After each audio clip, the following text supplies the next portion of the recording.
ఇచ్చిన ఆయన రక్తాన్ని విలువ పెట్టి మనల్ని కొన్నాడు. ఆయన కొన్న దేవుణ్ణి మనము ఏ రీతిగా స్తుతించాలి, ఏ రీతిగా ఆరాధన చేయాలి?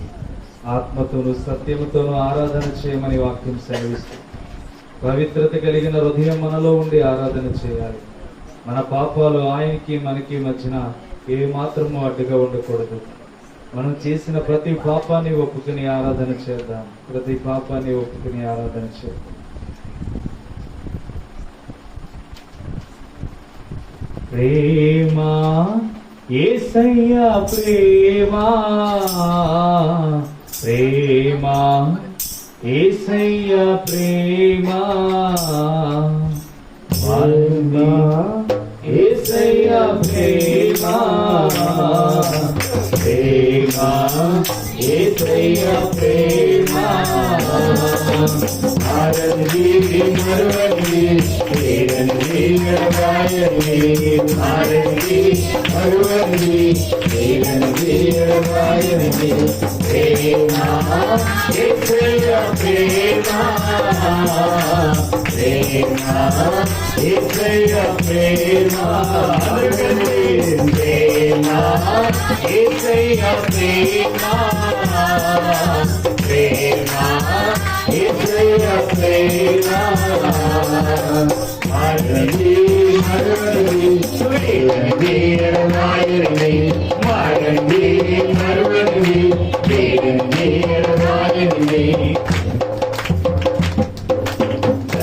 వలసిన గాని నన్ను మరువనన్న ప్రేమ, తల్లి వేసిన గాని నన్ను విడవనన్న ప్రేమ, తల్లి వలసిన గాని నన్ను మరువనన్న ప్రేమ, తల్లి వేసిన గాని నన్ను విడవనన్న ప్రేమ,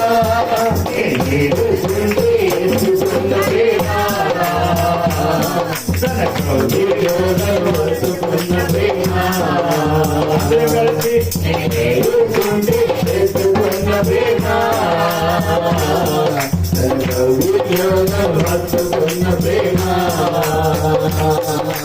ప్రేమ యేసయ్యా ప్రేమ, ప్రేమ యేసయ్యా ప్రేమ, ప్రేమ యేసయ్యా ప్రేమ, ప్రేమ యేసయ్యా ప్రేమ, మారండి మరువని ఏరండి గవాయని, మారండి మరువని ఏరండి గవాయని, నేను వలసిన గాని నన్ను మరువనన్న ప్రేమ, నేను విడుచిన గాని నన్ను విడవనన్న ప్రేమ, నేను వలసిన గాని నన్ను మరువనన్న ప్రేమ, నేను విడుచిన గాని నన్ను విడవనన్న ప్రేమ, సరిపోకుండే కట్టుకున్న ప్రేమ, కట్టులో నన్ను పెట్టుకున్న ప్రేమ, సరిపోకుండే కట్టుకున్న ప్రేమ, కట్టులో నన్ను పెట్టుకున్న ప్రేమ, ప్రేమ యేసయ్యా ప్రేమ, ప్రేమ యేసయ్యా ప్రేమ, ప్రేమ యేసయ్యా ప్రేమ, ప్రేమ యేసయ్యా ప్రేమ, మారండి మరువని ఏరండి గవాయని, మారండి మరువని ఏరండి గవాయని, ప్రేమ యేసయ్యా ప్రేమ, ప్రేమ యేసయ్యా ప్రేమ, ప్రేమ యేసయ్యా ప్రేమ, ప్రేమ యేసయ్యా ప్రేమ, నేను పుట్టక ముందే నన్ను ఎత్తుకున్న ప్రేమ, నేను ఎరుగక ముందే ఏర్పరచుకున్న ప్రేమ, నేను ఎరుగక ముందే నన్ను ఎత్తుకున్న ప్రేమ, నేను ఎరుగక ముందే ఏర్పరచుకున్న ప్రేమ,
నీ కృప చేత మమ్మల్ని నింపుతుంది, నీ ఆత్మ చేత మమ్మల్ని నింపుతుంది, బలమైన నీ ఆలోచన చేత నింపుతుంది, మారని నీ ప్రేమను పొందుకోవడానికి, మారని నీ ప్రేమను విడవకుండా కాపాడుకోవడానికి ఏర్పాటు చేసుకున్న వారిని దీవించే దేవుడు అవుతాడు, విశ్వాసులను బలపరిచే దేవుడు అవుతాడు, శోధనలో ఉన్న వారిని, వేదన కలిగిన వారిని ప్రభువా సమాధానపరచు గొప్ప దేవుడానికి స్తోత్రం. యేసు రక్తంలో ప్రభువా మేము కడగబడి నీ కాంతి చేత వెలిగించబడుటకు కృపను చూపించి అయ్యా నీ యందు నిలబడే వారిని బలపరచు దేవానికి స్తోత్రం. నీ అరచేతుల్లో మమ్మల్ని చెక్కుకొని నీ కౌగిటిలో మమ్మల్ని భద్రపరచు దేవానికి స్తోత్రం. తల్లి మరచిన, తండ్రి విడిచిన, విడువనన్న నీ ప్రేమను బట్టి స్తోత్రములు. మేము ఏడుస్తున్నప్పుడు ఎత్తుకునే గొప్ప దేవానికి స్తోత్రములు. మేము బలహీనులమై ఉన్నప్పుడు మమ్మల్ని బలపరచు దేవానికి స్తోత్రములు. ఏ విషయమందు మేము నలిగిపోతున్నామో ఆ విషయములన్నిటిలో మీరు జాలి చూపించి మీ ప్రేమను చూపించి మమ్మల్ని విడుదల చేయ దేవానికి స్తోత్రములు. నీ కరుణ చేత, నీ కృప చేత ఎల్ల వేళ మమ్మల్ని కాపాడుచున్న తండ్రి నీకు స్తోత్రం. జీవితాన్ని వెలిగించడానికి నీ కుమారుణ్ణి పంపించి మాకు వెలుగుగానిచ్చిన దేవానికి స్తోత్రం. చీకటి మా బ్రతుకుల్లో ప్రభువా సమీపించి మేము నీకు దూరముగా మారిపోతున్నప్పుడు నీ రక్షణ చేత మమ్మల్ని కాపాడిన తండ్రి స్తోత్రములు. భయంకరమైన బ్రతుకుల్లో మేము బ్రతుకుచుండగా ఈ బ్రతుకుల్లో మమ్మల్ని వెలిగింప చేస్తున్నందుకు స్తోత్రములు. ఈ భయంకరమైన పరిస్థితులను మేము కళ్ళారా చూస్తుండగా వాటిని మా మీదికి రాకుండా కాపాడుచున్న తండ్రి నీకు స్తోత్రాలు. మా దేహములను రక్షించుకోవడానికి నీ వాక్యము చేత మమ్మల్ని స్థిరపరుస్తున్న తండ్రి స్తోత్రము. ఈ అంత్య దినాల్లో మా జీవితాలను బలమైన వాటిగా నడిపించుచున్న తండ్రి నీకు స్తోత్రములు తండ్రి. ఎటువంటి బంధకాల్లో మేము పడిపోకుండా మమ్మల్ని కాపాడుచున్న తండ్రి నీకు స్తోత్రం. నమ్మకార్థమైన క్రైస్తవుల వలె కాక మహిమగల క్రైస్తవుల వలె మమ్మల్ని మార్చుతున్న తండ్రి నీకు స్తోత్రాలు. నీ అందు నిలబడుటకు మాకు ఒక గమ్యాన్ని ఏర్పాటు చేస్తున్న తండ్రి నీకు స్తోత్రాలు. నీ కొరకు బ్రతకమని అనేకమైన వాక్యాలు మాకు నేర్పిస్తున్న తండ్రి స్తోత్రం. ఎంతో విశ్వాసమును మాలో నిలబెట్టుచున్న తండ్రి నీకు స్తోత్రం. నీ బిడ్డల్ని ఏ రీతిగా బలపరచాలో వాక్యము చేత నీవు బలపరుస్తున్నందుకు స్తోత్రములు తండ్రి. దీనులమైన మా జీవితాల్లో ప్రభువా నీ కృపను చూపిస్తున్నందుకు స్తోత్రం. ఎన్నిక లేని మా జీవితాలను ఎన్నుకొని నడిపిస్తున్న దేవానికి స్తోత్రం. పాప బంధకాల చుట్టూ తిరగొద్దని అనేకమైన సార్లు మాట్లాడింప చేసిన దేవానికి స్తోత్రం. అయ్యా నీ నామము లేకుండా ఎవరు జీవించరు, నీ మాట లేకుండా ఎవరు జీవించరు. కేవలం నీ నోటి నుంచి వస్తున్న మాట వలన మేము బ్రతుకుచున్నాం తండ్రి నీకు స్తోత్రం. పాటల యందు ఆరాధన యందు నీ కృపను తోడుగా ఉంచు. వాక్యము విలువైనదని, వాక్యము నీవై ఉన్నావని, వాక్యము నీ పేరై ఉన్నదని తండ్రి లేఖనాలు సెలవిస్తున్నాయి. కృప చూపించండి. విలువైన సమయంలోనికి వెళ్తుంది. మా శక్తి వలన మా జ్ఞానం వలన అయితే ప్రభు ఎవరికి ఏమీ అర్థం కాదు. సమస్త మహిమ ఘనత ప్రభావాలు నీ నోట నుంచి రావాలి. వారి జీవితాల్లో వెలుగు ఏ రీతిగా రావాలో నీవే వారితో మాట్లాడు. వారి బ్రతుకులోనికి వెలుగు ప్రసాదింప చేయండి తండ్రి. దీపస్తంభం వలె ప్రభా ఏ మాత్రము కొంచెం కింద పెట్టకుండా వారు దీపస్తంభం మీద నిలబడు కాంతి వలె ఉండడానికి మేలు చేయండి. అనేక మందికి మార్గాలు తెరిచే వారిగా వాక్యాన్ని వారికి అందించండి. బలపరచండి, కృపనివ్వండి. నీ శక్తి చేత నీ బలము చేత మేలులతో నింపి నడిపించి ఈ సన్నిధానములో మహిమకరముగా నడిపించి కృప చూపించి బలపరచమని పరిశుద్ధాత్మ నామములో అడిగి వేడుకొనుచున్నాం తండ్రి. ఆమేన్.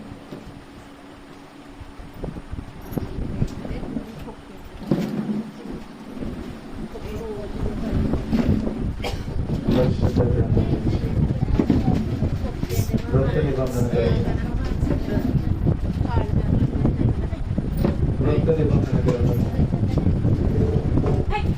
19వ అధ్యాయం లూకాసు వార్త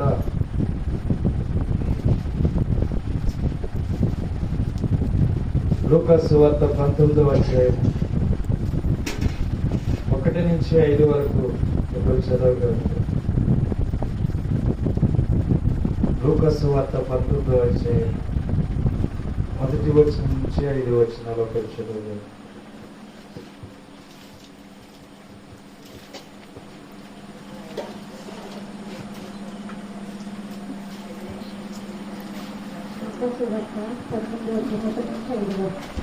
ఆయన సంచరించి ఎరుకో పట్టణంలో ప్రవేశించి దాని గుండా పోవుచుండెను.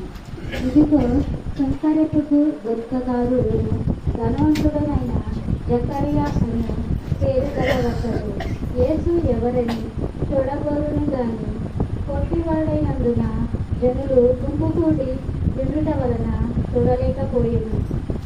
అప్పుడు యేసు ఆ త్రోవను రానేయుండెను గనుక అతడు ముందుగా పరిగెత్తి ఆయనను చూచుటకు ఒక మేడు చెట్టెక్కెను. యేసు ఆ చోటికి వచ్చినప్పుడు కనులెత్తి చూచి జకరియా త్వరగా దిగుము, నేను నీ ఇంట ఉండవలసి ఉన్నదని ఆయనతో చెప్పగా 6వ వచనం నుంచి 10వ వచనం వరకు మరొక చదవాలి. లూకాసు వార్త లూకా రాసిన సువార్త 18వ అధ్యాయం 6వ వచనం నుంచి 10వ వచనం వరకు. అతడు త్వరగా దిగి సంతోషంతో ఆయనను చేర్చుకుని అందరూ అది చూసి వీళ్ళ పాపేమో మనుషుల యొక్క బస చేయ వెళ్ళని చాలా సరిపోతుంది. జకరియా నిలబడి, ఇదిగో ప్రభువా, నా ఆస్తిలో సగం పేదలకు ఇచ్చుచున్నాను. నేను ఎవరి వద్ద నేనను అన్యాయంగా దేవుని తీసుకునేడగా అతనికి 4 వంతులు మరలా చెల్లించునని ప్రభువుతో చెప్పాను. అందుకు యేసు, ఇతడును అబ్రహాము కుమారుడే, ఎందుకనగా నేడు ఇంటికి రక్షణ వచ్చి ఉన్నది. నశించిన దానిని వెనక్కి రక్షించుటకు మనుష్య కుమారుడు వచ్చానని అతనితో చెప్పాను. దేవుడు రక్షకుడు. అందరం కూర్చోండి.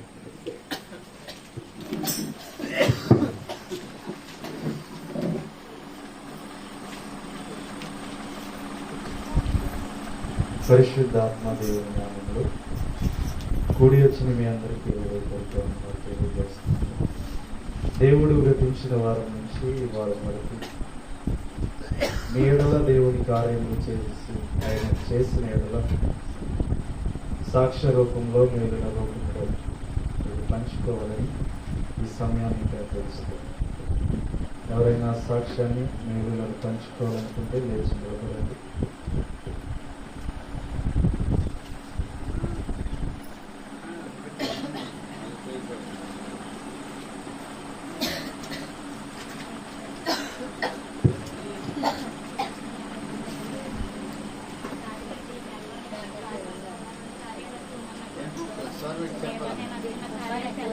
ప్రార్థిస్తుండగా దేవుడు నాకు ఒక కార్యం చూపించాడు. ఏంటంటే అది నా భర్త 10 సంవత్సరాల నుంచి దూరం చేసే అవకాశాల గురించి ఎదురు చూస్తుండగా వచ్చినాయి, కానీ ఒక్క అవకాశం కూడా సక్రమంలో జరగలేదు. మెడికల్ వరకు వెళ్ళడం వల్ల వెళ్ళి వస్తుండగా సఫలమైపోతుంది, కానీ ఆ కార్యం జరుగుతుంది. ఇప్పుడు కూడా వెళ్ళాడు ఈ దినము, కానీ మెడికల్ వచ్చింది.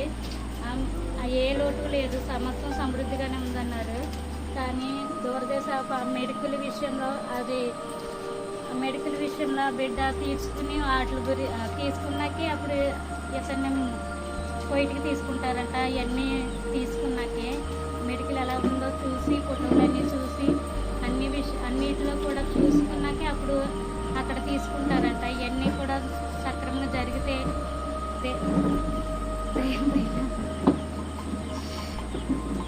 అవన్నీ కూడా సక్రమంగా జరిగితే దేవుని సాక్ష్యం చెప్పుకుంటానన్న. తెల్లవారుజాము చేస్తుండగా నాకు దేవుడి కార్యం చేశాడని మీరు నా కుటుంబం కోసం అనుదిన ప్రార్థనలో పెట్టుకోవాలని ఆశిస్తున్నాను. దేవునికి మహిమ కలుగును గాక.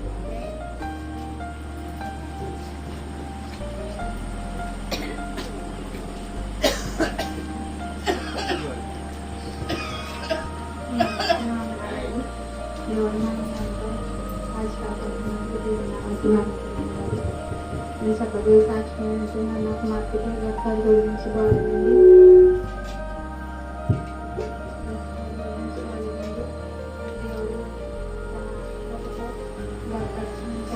దేవుడు కూడా చాలా రొక్కతో జ్వరంతో చాలా అనారోగ్యం ఉందండి.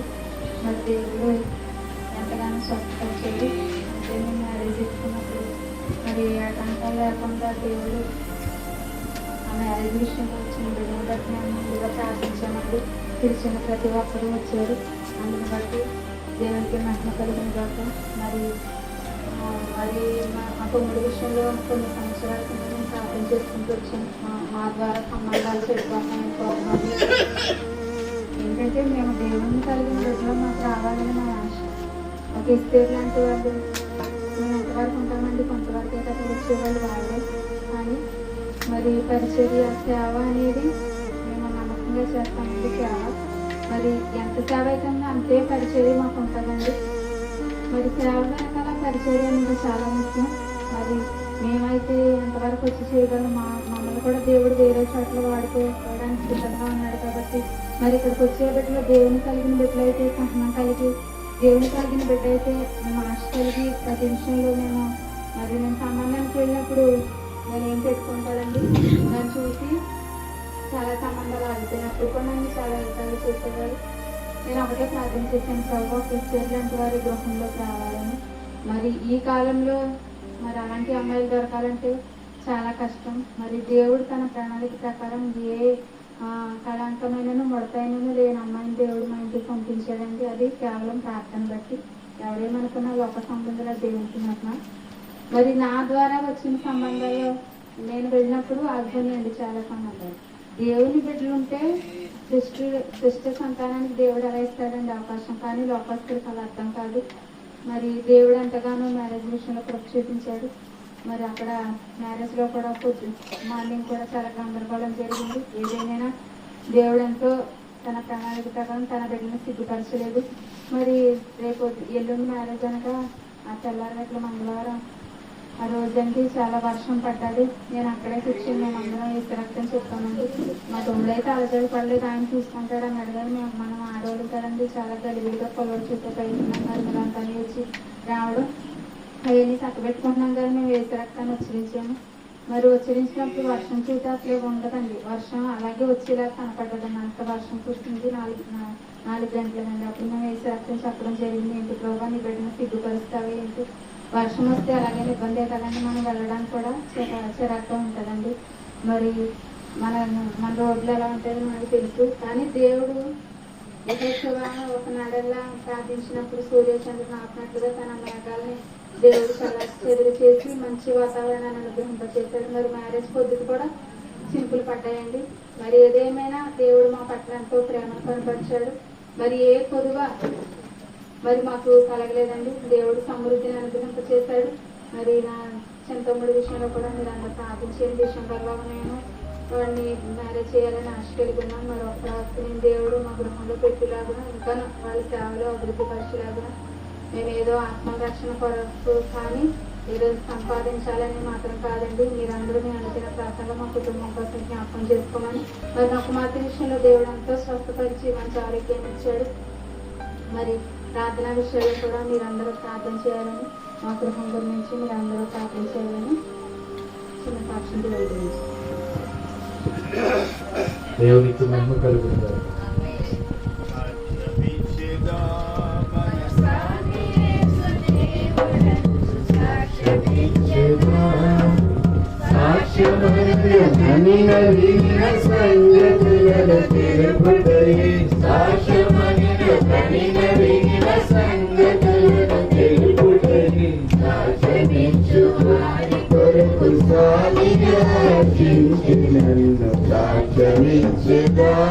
మన స్వామి యేసు దేవుడను సాక్షమించెదా. దేవునికి స్తోత్రం.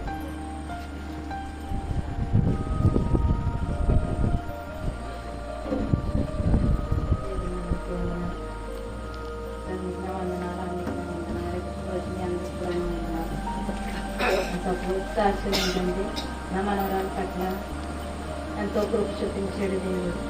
సోమవారం నైట్ ఎంతగానో పేచి పెట్టింది.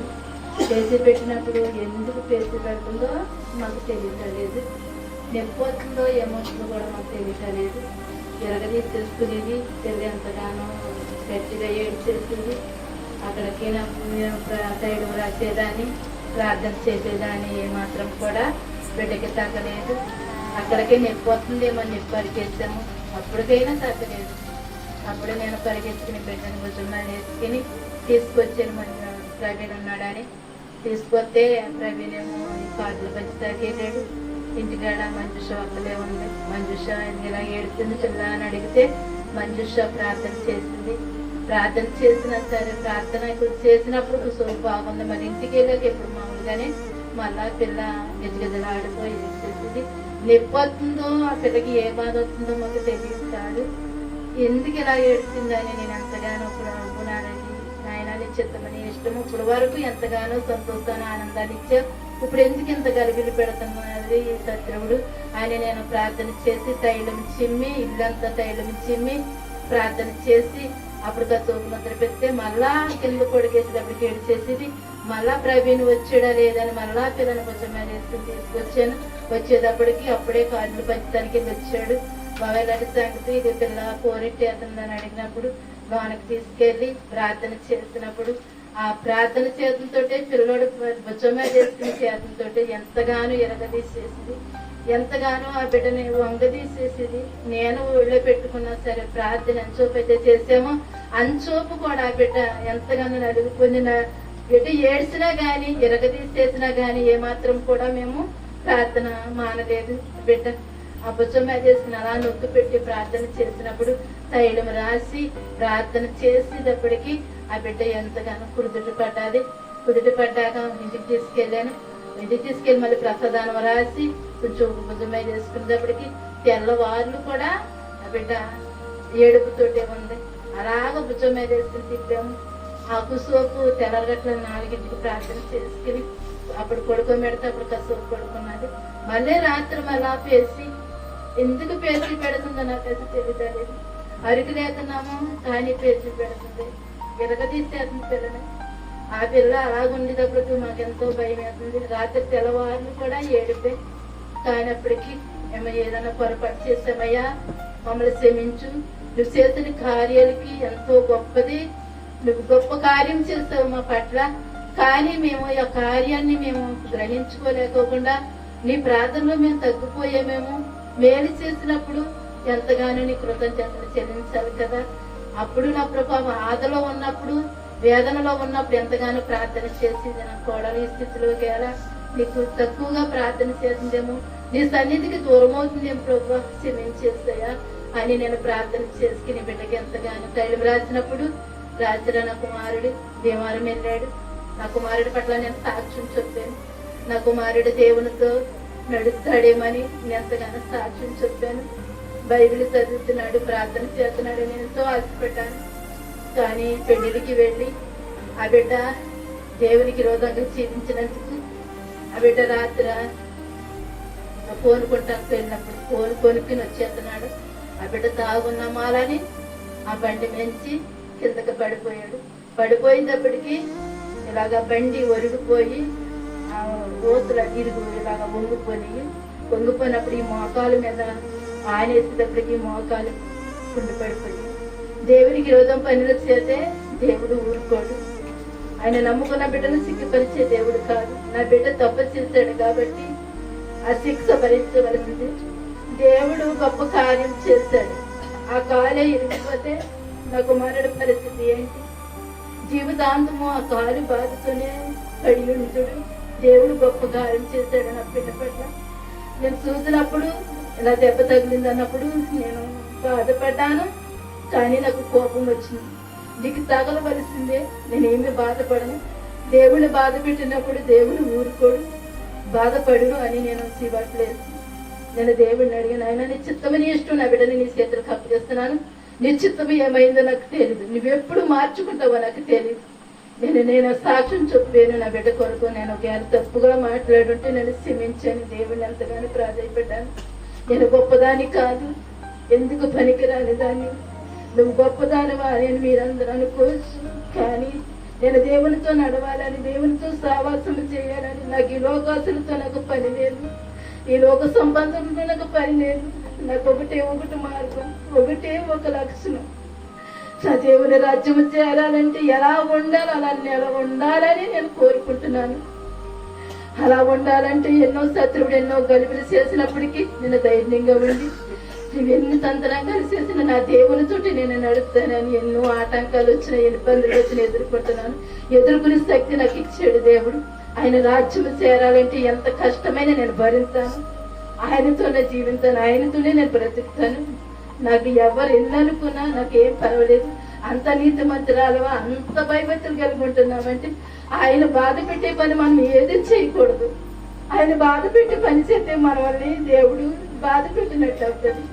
ఆయన ప్రతి మాట కూడా మనం లెక్క అప్పచెప్పాలి. ప్రతి మాట కూడా ఆడినప్పుడు ఆయన బాధ పెట్టిన వాళ్ళమే అవుతాం. అటు రీతిగా నేను ఉంటానేమో ప్రభువా, అలా ఉండకూడదు, నీతో నేను గడవాలి, నీతో నేను నడవాలి, నీతో సావాసం చేయాలి. అటు రీతిగా నన్ను నిర్ణయించుకో ప్రభు. అటు రీతిగా నన్ను నీ కృపలో వదలటానికి సహాయం చేయ ప్రభు అని ఎంతగానో నేను మొత్తున్నాను. నా భర్త కూడా నన్ను బాధ పెట్టినప్పటికీ కూడా నేను అన్ని కొట్టివేస్తున్నాను. ఎన్నో అన్నప్పటికీ నేను అవన్నీ సరిదిరిపెట్టాను. నాకు నోరుంది అంటానికి, కానీ ఆ మనిషి అన్నాడని నేను అంటే ఆ మనిషికి నాకు తేడా లేదు. శత్రువుడు నా భర్తలో ఉండి ఎంతగానో వాడుకుంటున్నాడు. ఎన్నో మాటలు భరిస్తున్నాను. భరించినప్పటికీ ఎందుకోసం భరించడానంటే నా దేవుడి కోసం నేను భరిస్తున్నాను. నా దేవుడు కావాలని, నా దేవుడితో జీవించాలని నేను అన్నిటికీ సహించుకుంటున్నాను, అన్నిటికీ భరించుకుంటున్నాను. నా కుటుంబం కొరకు, నా కొరకు ప్రార్థన చేయండి. నా బిడ్డలు, నా భర్త అందరూ మేము మారు మనసు పొందాలని, రక్షణ పొందాలని ఒకటే ఒక ఆశ, కోరిక. ఇంకెంతకన్నా మించింది నాకు ఏది అక్కర్లేదు. ఇచ్చిన సాక్ష్యం దేవుడు దీవించింది.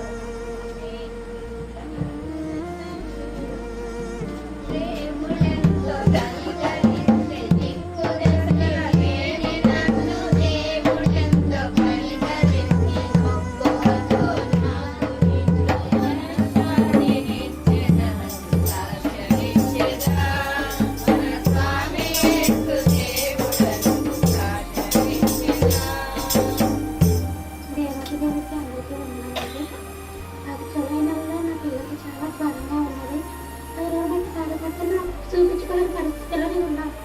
అయినా సరే వాళ్ళదే ఆడంబడి అతను చూపించుకున్నాను.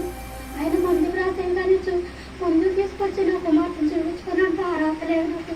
అలాగే జ్వరంతోనే పోరాడింది కానీ తర్వాత డబ్బులు ఎవరి దగ్గర అప్పు చేసుకొని నేను టాబ్లెట్లు ఎక్కించుకొని వేసాను.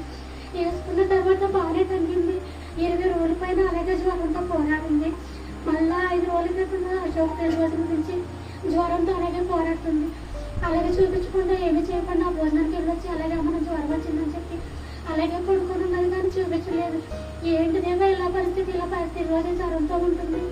నేను కూడా 2-3 వారాలు బట్టి చర్చికి వెళ్ళక ఎక్కడికి రాక రక్షించిన వంటి కూడా ప్రార్థనకి వెళ్తాను. అక్కడికి వెళ్ళక ఎక్కడికి వెళ్ళక ఉన్నాను. ఎంత వేదన చెందాలంటే నేను ఎందుకు ఇలా బతికిస్తాను నాకైతే తెలియదు. పనికి వెళ్తున్నాను కాబట్టి వాళ్ళు నలిగిపోయి ఉంటున్నానేమో. అందుకే వెళ్ళలేకపోతే నేను ఒకటే క్షమాపణ కోరుకున్నాను దేవుడు. కానీ నా కుమార్తె తండ్రి ఈ టయానికి కూడా నిన్ను కూడా ఎంతో బతకండి, ఎంతో నీరసంగా కూడా ఆహారం తినకుండా పడుతుంది.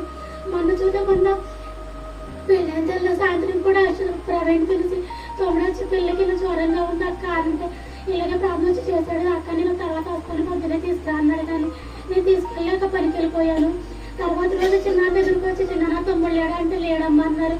అంటే చిన్నంతా ప్రార్థించి ఎంచుకుని వెళ్ళిపోయిన మరుసటి పనులు కూడా చూపించలేదు. అలాగే నేను ఈ టయానికి నాకు ఎంతో భయం వేస్తుంది.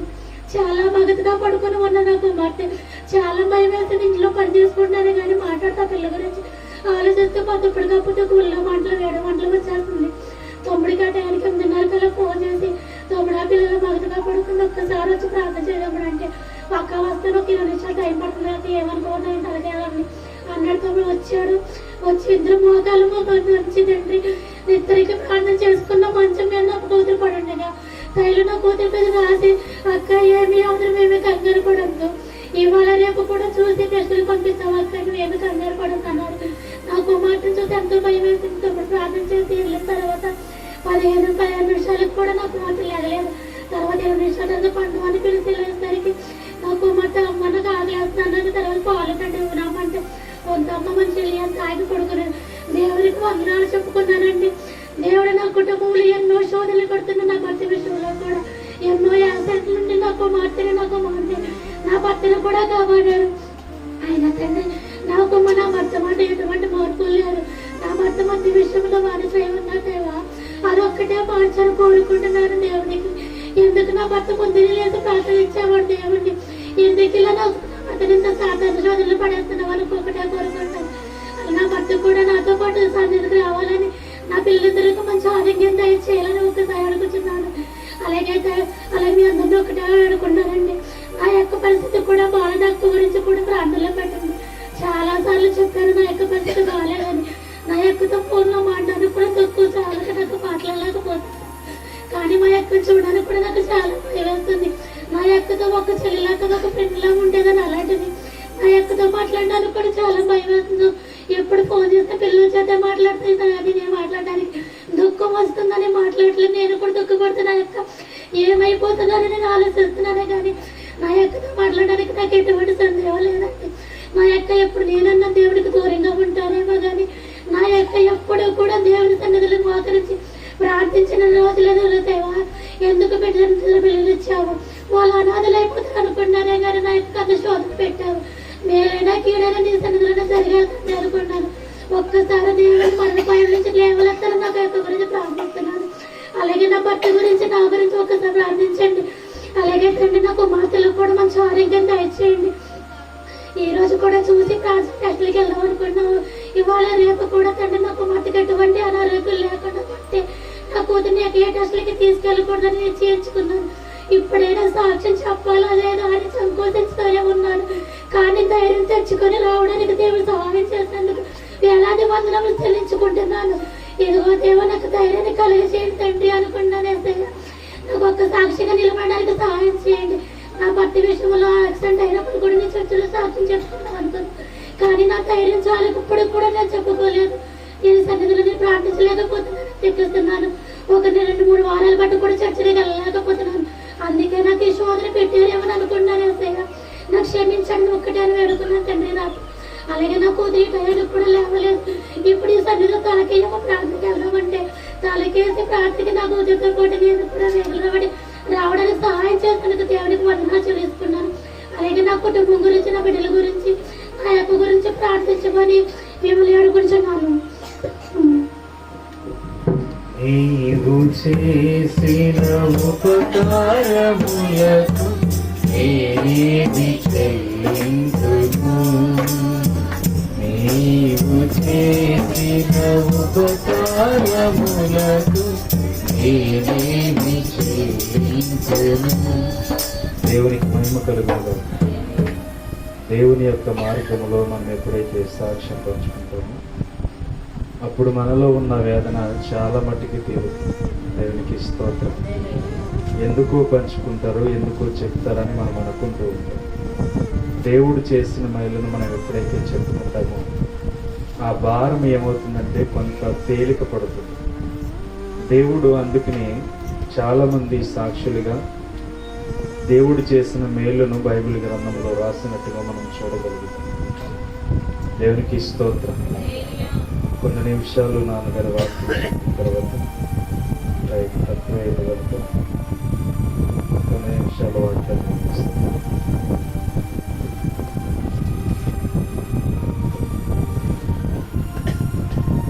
దేవునికి స్తోత్రం. హల్లెలూయా. దేవుడు చేసిన మేలును మర్చిపోకూడదు. ఏదైనా దేవుడి చిత్తమైంది. జరిగిన రీతిగా గత వారం కొన్ని వాక్యాలను మనం విన్నాం. ఏం నేర్చుకున్నాం, ఎంతమందికి గుర్తుంది? దేవునికి స్తోత్రం. ఒక్క పాయింట్ అయినా చెప్పగలరా?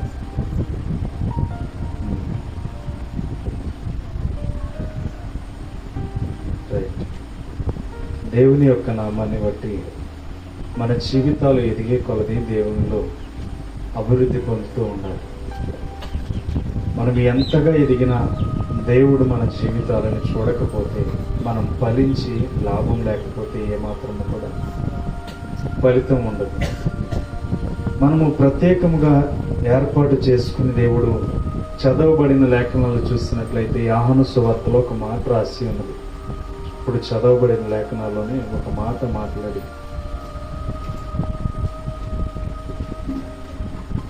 చూడండి. అక్కడ మాట్లాడుతున్న మాట, నేను మిమ్మల్ని ప్రేమించిన ప్రకారము మీరొకరినొకడు ప్రేమించడం అన్నట్లే నా ఆజ్ఞ. అంతకంటే ముందుగా చూసినట్లయితే మీ యందు సంతోషము ఉండవలెనని, మీ సంతోషము పరిపూర్ణము కావాలని ఈ సంగతులు మీతో చెప్పుచున్నారు. చిన్న ప్రార్థన చేసి, పరిశుద్ధుడా, ప్రేమ కలిగిన తండ్రి, ఇంతవరకు నీ వాక్యము చేత, సాక్ష్యము చేత నడిపించిన మాటలను బట్టి స్తోత్రం. ఈ దీన పాత్రుడిని తండ్రి నీ పరిశుద్ధాత్మ వాక్కుతోను, నీ పరిశుద్ధాత్మ బలముతో నడిపించి, బలపరిచి, శక్తి చేత నింపి నడిపించి, విలువైన మాటలను తండ్రి వినడానికి వచ్చిన నీ బిడ్డలకు విసుగు పుట్టించకుండా ఉండగలిగేంత దైవికమైన మాటలను మీరు అనుగ్రహించండి. దీనుడైన ఈ పాత్రను తండ్రి నీవు సిద్ధపాటు చేసావు కనుక విలువైన మాటలను వారికి అందించి బలమైన శక్తిని నీ బిడ్డలకు అనుగ్రహించమని యేసుక్రీస్తు నామమున అడుగుచున్నాం తండ్రి. దేవుడు మన యందు సంతోషించాలని ఇష్టపడుతున్నాడు. మీ యందు నా సంతోషము పరిపూర్ణము కావాలని నీవు అని మాట్లాడుతుంది. అంటే దేవుడు సృష్టించిన సృష్టిలో ఎక్కడ ఆనందాన్ని వెతకట్లేదు, కానీ ఎక్కడ వెతుకుతున్నాడంటే మన యందే దేవుడు సంతోషాన్ని వెతుకుతున్నాడు. దేవుడు వెతుకుతున్న సంతోషం ఏంటంటే మనము పరిపూర్ణులుగా ఉండాలని దేవుడు ఇష్టపడుతున్నాడు. మీ పరలోకపు తండ్రి పరిపూర్ణుడు గనుక మీరును అట్టి పరిపూర్ణత కలిగి జీవించండి అని చెప్పి మత్తయి సువార్తలో కూడా మాట రాయబడి ఉంది. అయితే మన యందు దేవుడు సంతోషిస్తున్నాడని క్వశ్చన్ మనం వేసుకుందాం. నిజంగా మన యందు దేవుడు సంతోషముగా ఆనందముగా జీవిస్తున్నాడు? మన ప్రవర్తనను బట్టి దేవుడు నిజముగా మన మాట తీరును బట్టి దేవుడు సంతోషముగా మన గురించి బ్రతుకుతున్నాడు? ఈరోజు ఆలోచన చేస్తే దేవుడు ఎక్కడో వెతకట్లేదంట, మన యందే సంతోషం వెతుకుతున్నాడట. అయితే ఎంతమంది దేవుణ్ణి వెతుకుతున్నారో అనేది దేవుడు మాత్రమే చూడగలరు, మనుషులు ఏమాత్రమో చూడలేరు. అయితే మనము ఎంతగా దేవుణ్ణి వెతకగలిగితే అంతగా దేవుడు మన యందు తన కృపను చూపుతాడు. అందుకని జక్కయ్యను దేవుడు చెట్టు ఎక్కక ముందే చూసినట్లుగా మన వాక్యం చెప్తుంది. అంటే జక్కయ్య తన జీవితంలో ఏం కలిగి ఉన్నాడంటే, ఇంతమంది ఈయనని చూస్తున్నారంటే తప్పకుండా నేను కూడా ఇతన్ని చూడాలనే ఉద్దేశంతో ఏ మార్గమునైతే వస్తున్నాడో ఆ మార్గాన్ని ముందుగా తెలుసుకొని అందరికంటే ఆ జనం కూడక ముందే మొట్టమొదటిగా ఆ చెట్టు వెక్కి ఆ దారిని కాచి ఉంచాడు. అయితే దేవుడు వీళ్ళందరినీ పట్టించుకోవట్లా, అర్థమవుతుందా? వీళ్ళందరినీ దేవుడు పట్టించుకోవట్లా. యేసుక్రీస్తు వారు ఎవరిని పట్టించుకున్నారంటే, ముందుగా తన హృదయాన్ని ఎలా అయితే సిద్ధపాటు చేసుకుని మేడు చెట్టు ఎక్కి దాన్ని అతనిని చూడాలి ఏమైనా సరే అని చెప్పి ఎప్పుడైతే ఆలోచన చేశాడో యేసుక్రీస్తు వారు అప్పుడు తన హృదయాన్ని గమనించగలిగాడు. ఈరోజు నీ జీవితంలో దేవుణ్ణి ఎంతగా వెతకాలని నీవు ఇష్టపడుతున్నావో, దేవుని ఎంతగా స్తుతించాలని ఇష్టపడుతున్నావో, దేవుని వాక్యముతో ఎంతగా నీవు భద్రపరచబడి దేవుని చిత్తాన్ని నెరవేర్చాలని నీవు ఎంత ఇష్టపడతావో దేవుడు నిన్ను పేరు పెట్టి పిలుస్తాడు. దేవునికి స్తోత్రం, హల్లెలూయా. అందుకనే జక్కయ్యను యేసుక్రీస్తు వారు ఏమని పిలుస్తున్నారంటే, జక్కయ్య త్వరగా దిగు, నేను నీ ఇంటికి రాబోతున్నాను, ఉండవలసిన వాడినై ఉన్నానని చెప్పి అక్కడ మాట్లాడుతున్నాడు. ఎందుకు మాట్లాడుతున్నాడంటే, అక్కడ జక్కయ్య హృదయం యేసుక్రీస్తుని చూడాలన్న ఆలోచనలో ఎంతగానో తాపత్రయం కలిగి ఉంది. ఈరోజు ఎన్నో వాక్యాలు వింటున్న మన జీవితాల్లో కూడా ప్రభువుని నేను చేరుకోవాలి, ఆ నిత్య రాజ్యంలో నేను ఉండాలనే తపన నీలోనికి వస్తే తప్పకుండా దేవుడు నీ ఇంటికి శుభాన్ని తీసుకువస్తాడు. దేవునికి స్తోత్రం. నీ ఇంటికి రక్షణను దేవుడు తీసుకువస్తాడు. అలా రక్షణ రావాలంటే ముందుగా నీవు దేవుని వైపు దృష్టి పెట్టాలి, దేవుని వెతకడం ప్రారంభించాలి. జక్కయ్యను దేవుడు చూడగలిగాడు అంటే ముందుగా తన యొక్క హృదయంలో ఏముందంటే దేవునిని చూడాలనే తలంపు తనలోనికి వచ్చింది. ఆ ద్వారమున వస్తున్న యేసుక్రీస్తు ప్రభుల వారిని తప్పకుండా నేను చూడాలి, అతని జనాలలో చిన్నవాడై ఉండగా గాని తన సంకల్పం ఏంటో తెలుసా, ఆయనను చూడాలనే ఆలోచన. ఈరోజు మన జీవితంలో ఒక సంకల్పం మనకు ఉండాలి. ఏముండాలి అంటే దేవుణ్ణి చూడాలనే సంకల్పం మనలో ఉండాలి. సమయం 9:15 ఇంచుమించు 25 నిమిషాల్లో నేను ముగించేస్తాను. అయితే చూసినట్లయితే ఇక్కడ గమనించుకోవలసిన స్థితి ఏమిటంటే, ముందుగా ఒకడున్న వారిని అందరినీ యేసుక్రీస్తు వారు చూడట్లా. ఎవరిని చూడగలుగుతున్నాడంటే ఓన్లీ మేడు చెట్టు ఎక్కిన వారి ఇంటికి వెళ్ళడానికే దేవుడు ఇష్టపడుతున్నాడు. అంతమంది ఆయన పక్కన నిలబడి ఆయనతో ఉండి ఆయనని ఏ మాత్రము టచ్ చేయాలని ఇష్టపడుతూ ఉన్నవారు ఉన్నారు, కానీ ఈ యొక్క జక్కయ్య వలె వెతకాలనే తపన ఎవరిలో కూడా కనబడుతుంది. అందుకని మేడు చెట్టు ఎక్కిన జక్కయ్య ఇంటికి శుభం వస్తుందని చెప్పి దేవుడు సెలవిస్తున్నాడు. అంటే తన యొక్క ఉద్దేశం ఏంటంటే దేవుణ్ణి కలిగి జీవిస్తున్నాడు, దేవుని పట్ల శ్రద్ధ చూపిస్తున్నాడు, ఆయన్ని వెతకాలి చూడాలని అన్న కోరిక తనలో పెట్టుకొని ఆ మేడు చెట్టు ఎక్కాడు. ఈరోజు దేవుని ప్రార్థనకి వస్తున్న నీ జీవితం, దేవుని సన్నిధిలో గడపాలనే నీ జీవితం, దేవుడే కార్యము చేయగలడనే ఉద్దేశంతో వస్తున్న నీ ప్రణాళిక ఎంతవరకు దేవుణ్ణి వెతుకుతుంది, ఎంతవరకు దేవుడి నేను చూడాలనే తాపత్రయం నీలోనికి వస్తుంది, దేవుణ్ణి చూడాలి, దేవుని కార్యాలని రుచి చూడాలని ఎంత తాపత్రయం కలిగి నీవు దేవుని సన్నిధిలో అడుగు పెడుతున్నావు. ఈరోజు గమనించవలసింది ఏంటో తెలుసా, జక్కయ్య చెట్టు ఎక్కాడు, దేవుని కొరకు ఆయన చూచాడు, అందుకని పిలిచాడని కాదు, గాని తన ద్వారా మనకు నేర్చుకుంటున్నది ఏంటో తెలుసా, దేవునికి కనబడేంత రీతిగా తన హృదయం ఎలా ఉందంటే, ఆయన నిన్ను చూడాలి, ఆయన నన్ను చూడాలి అనే ఉద్దేశంలో ఆ మేడు చెట్టు ఎక్కాడు. ఈరోజు ప్రార్థనకు వచ్చి దైవ కార్యాలు నేర్చుకుంటున్న నీవు, దేవుని వాక్యాన్ని తెలుసుకుంటున్న నీవు, మేడు చెట్టు ఎక్కి ఎంతగా ఆశీర్వాదాన్ని తన కుటుంబానికి తెచ్చుకున్నాడో, ప్రభు సన్నిధికి వస్తున్న నీ జీవితం కూడా అంతే ఆశీర్వాదం నీ కుటుంబంలోనికి తీసుకువెళ్ళాలి. దేవునికి స్తోత్రం. హల్లెలూయా. నేను అందుకనే అడుగుతున్నాను, గతించిన వారంలో ఏం చెప్పాను అని అడిగితే కేవలం మీలో నుంచి ఒక రెస్పాండ్ రావలేకపోతుందంటే మీరు ఏం మోసుకుని మీ ఇంటికి వెళ్తున్నారు ఆలోచించండి. మీరేం మోసుకుని మీ జీవితాల్లో మీ కుటుంబం ఆశీర్వదించబడడానికి ఏం మోసుకుని ప్రార్థనకు వచ్చి వెళ్తున్నారు? ప్రార్థనకి వచ్చారంటే మీ జీవితం బాగుపడాలి, మీ కుటుంబం ఆశీర్వదించబడాలి. అలా ఆశీర్వదించబడిన దీవెనకరమైన మాటలను మోసుకుని వెళ్ళి నీ కుటుంబము నిత్యము దేవుని సన్నిధిలో ఆశీర్వదించబడాలంటే దైవ వాక్యాన్ని ఏ రీతిగా అయితే వింటున్నావో ఆ వాక్యం ద్వారా నీ కుటుంబం బలపడాలి. అంటే ఈ వాక్యాన్ని మోసుకు వెళ్ళి నీవేం చేయాలి? ప్రార్థన చేయాలి, ఆ వాక్యాన్ని ధ్యానిస్తూ ఉండాలి. ధ్యానించగలిగినప్పుడే నీ జీవితంలో ఒక క్రొత్త అనుభవాలను దేవుడు తీసుకువస్తాడు. నీ కుటుంబం మార్పు చెందాలన్నా, నీ బిడ్డలు మార్పు చెందాలన్నా, వారి జీవితంలో ఏదో కొదువైపోయింది దాన్ని తీర్చాలన్నా దేవుడే తీర్చగల సమర్థం. అయితే నీవు ఏం పట్టుకుని వెళ్తున్నావు ఇక్కడికి వచ్చి అని ఆలోచన చేస్తే విన్నదాన్ని మర్చిపోవడానికే వెళ్తావు. అవునా? విన్నదాన్ని నీవు మర్చిపోతున్నావంటే నీ కుటుంబంలో ఆశీర్వాదం ఎలా నిలబడుతుంది? ఇప్పుడు ఆశీర్వాదం నిలబడాలి అంటే తప్పకుండా దాన్ని నువ్వు మోసుకుని వెళ్ళాలి. నీకు జీతం రావాలంటే నెల రోజులు కష్టపడితేనే జీతం వస్తుందా? రాదు. ఇప్పుడు నెల రోజులు డ్యూటీ చేసాం, డ్యూటీ చేసినప్పుడు ఆ జీతాన్ని మనం సంతోషంగా తీసుకొని ఇంట్లోనికి తీసుకువెళ్ళగలం. అవునా కాదా? నీవు ఏ రీతికైతే కష్టపడతావో కష్టపడినప్పుడు ఆ ఆశీర్వాదం నీ కుటుంబంలోనికి రావడానికి ఎంతో ఇష్టపడుతూ ఉంటుంది. దేవునికి స్తోత్రం. ఇప్పుడు నీవు ఇష్టపడిన వాక్యాన్ని ఇక్కడే విని నెమరవేసి బయటికి వెళ్ళిన తర్వాత రాతి నేలను పడ్డ విత్తనాలుగా మీరు ఉంటే ఆశీర్వాదం వస్తుందా? రాదు. ఆశీర్వాదం రావాలంటే సరైన నేలను మనం ఏం చేయాలి? వాటిని విత్తాలి. ఈరోజు ఎంతమంది విత్తలేక ఉన్నారంటే అది మనమే అన్నాం. అవునా కాదు? నిజంగా గతించిన వారం అడవిడిలో నేను మర్చిపోవచ్చు, కానీ మీరు మర్చిపోయారంటే ఎంతగా మీ కుటుంబంలో ఆశీర్వాదం కోల్పోతున్నారనేది ఆలోచన చేయండి.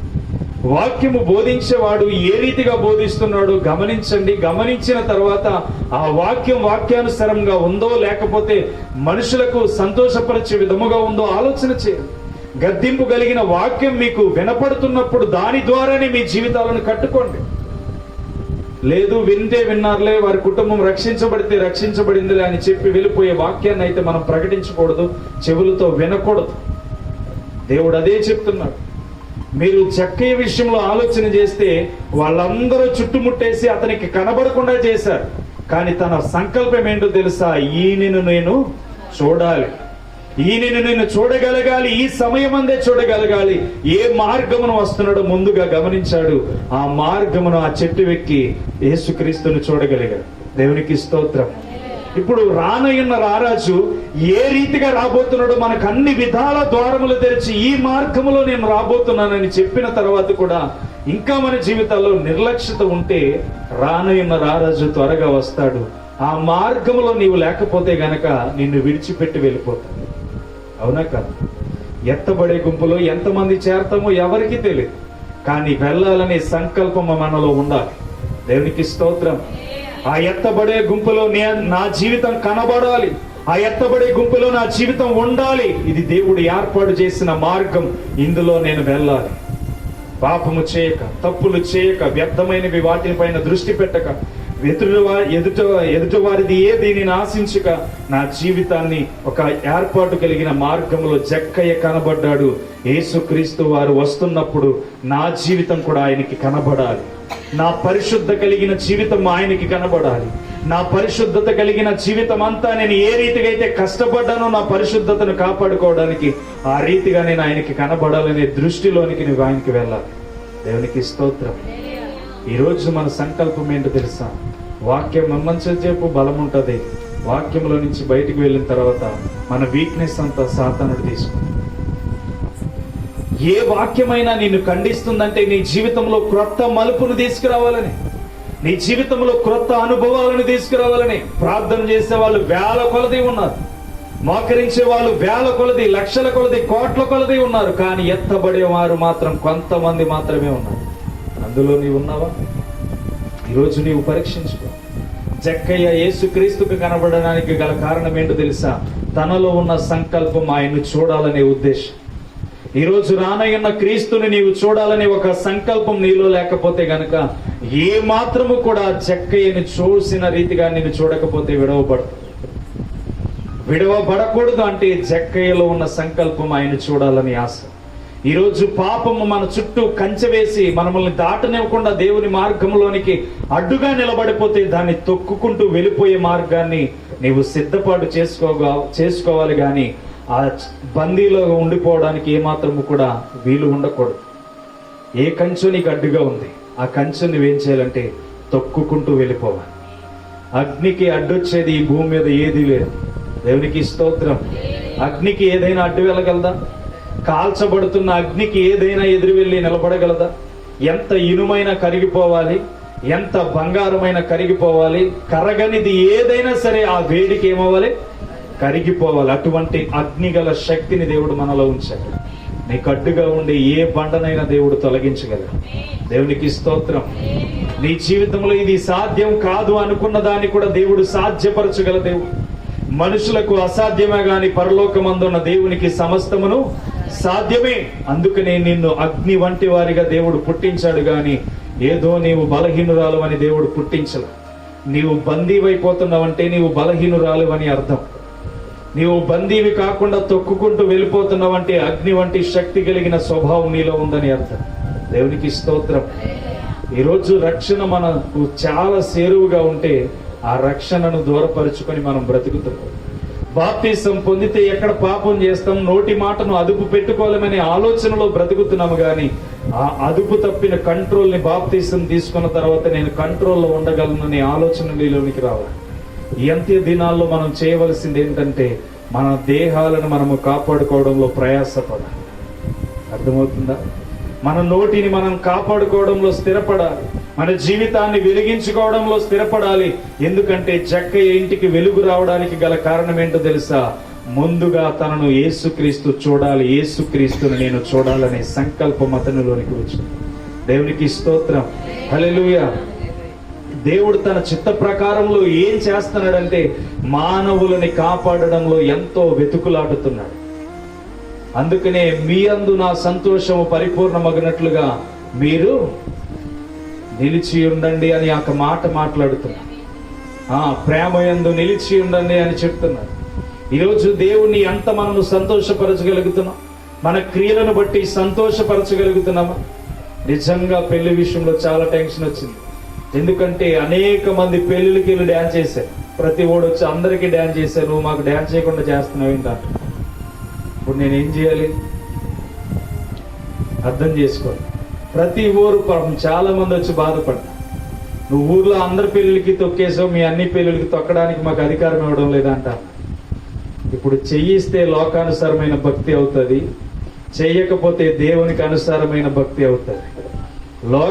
లోకంలో ఉన్న మనుషులను సంతోషపరచడం విడిచిపెట్టేశాను, పరలోకమందున్న దేవుని సంతోషపెరడం గుర్తించగలిగాను. దేవునికి స్తోత్రం.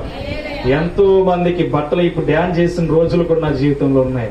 అలాంటి స్థితిలో నుంచి దేవుని గణపరిచేంతగా నన్ను దేవుడు నిర్మించుకున్నాడంటే దేవుని కార్యాల్లో దృష్టిలో మనము కనబడాలి. దేవునికి స్తోత్రం. దేవుడు మనల్ని చూడాలి. దేవుడు ఈడు నా కుమారుడని గర్వపడి చెప్పాలి. అటువంటి స్థితిలోనికి మనం వెళ్ళాలి. ఇటువంటి రక్షణ ఈ జక్కయ్య కుటుంబానికి రావడానికి గల కారణం ఏంటంటే దేవుని కంటి చూపులో అతను కనబడాలి. దేవుడు అతన్ని యేసుక్రీస్తు వారిని జక్కయ్య చూడాలి. ఈరోజు రెండే సంకల్పాలు మనలో పెట్టుకోవాలి. ఈ లోకంలో బ్రతుకుతున్నంత కాలం మన శరీరాన్ని మనం కాపాడుకోవాలి. ఆయన వస్తున్నప్పుడు ఆయనతో పాటు సింహాసనమునందు నిలబడడానికి, తీర్పులో సంతోషకరమైన తీర్పులో నిలబడడానికి మనం ఇష్టపడాలి.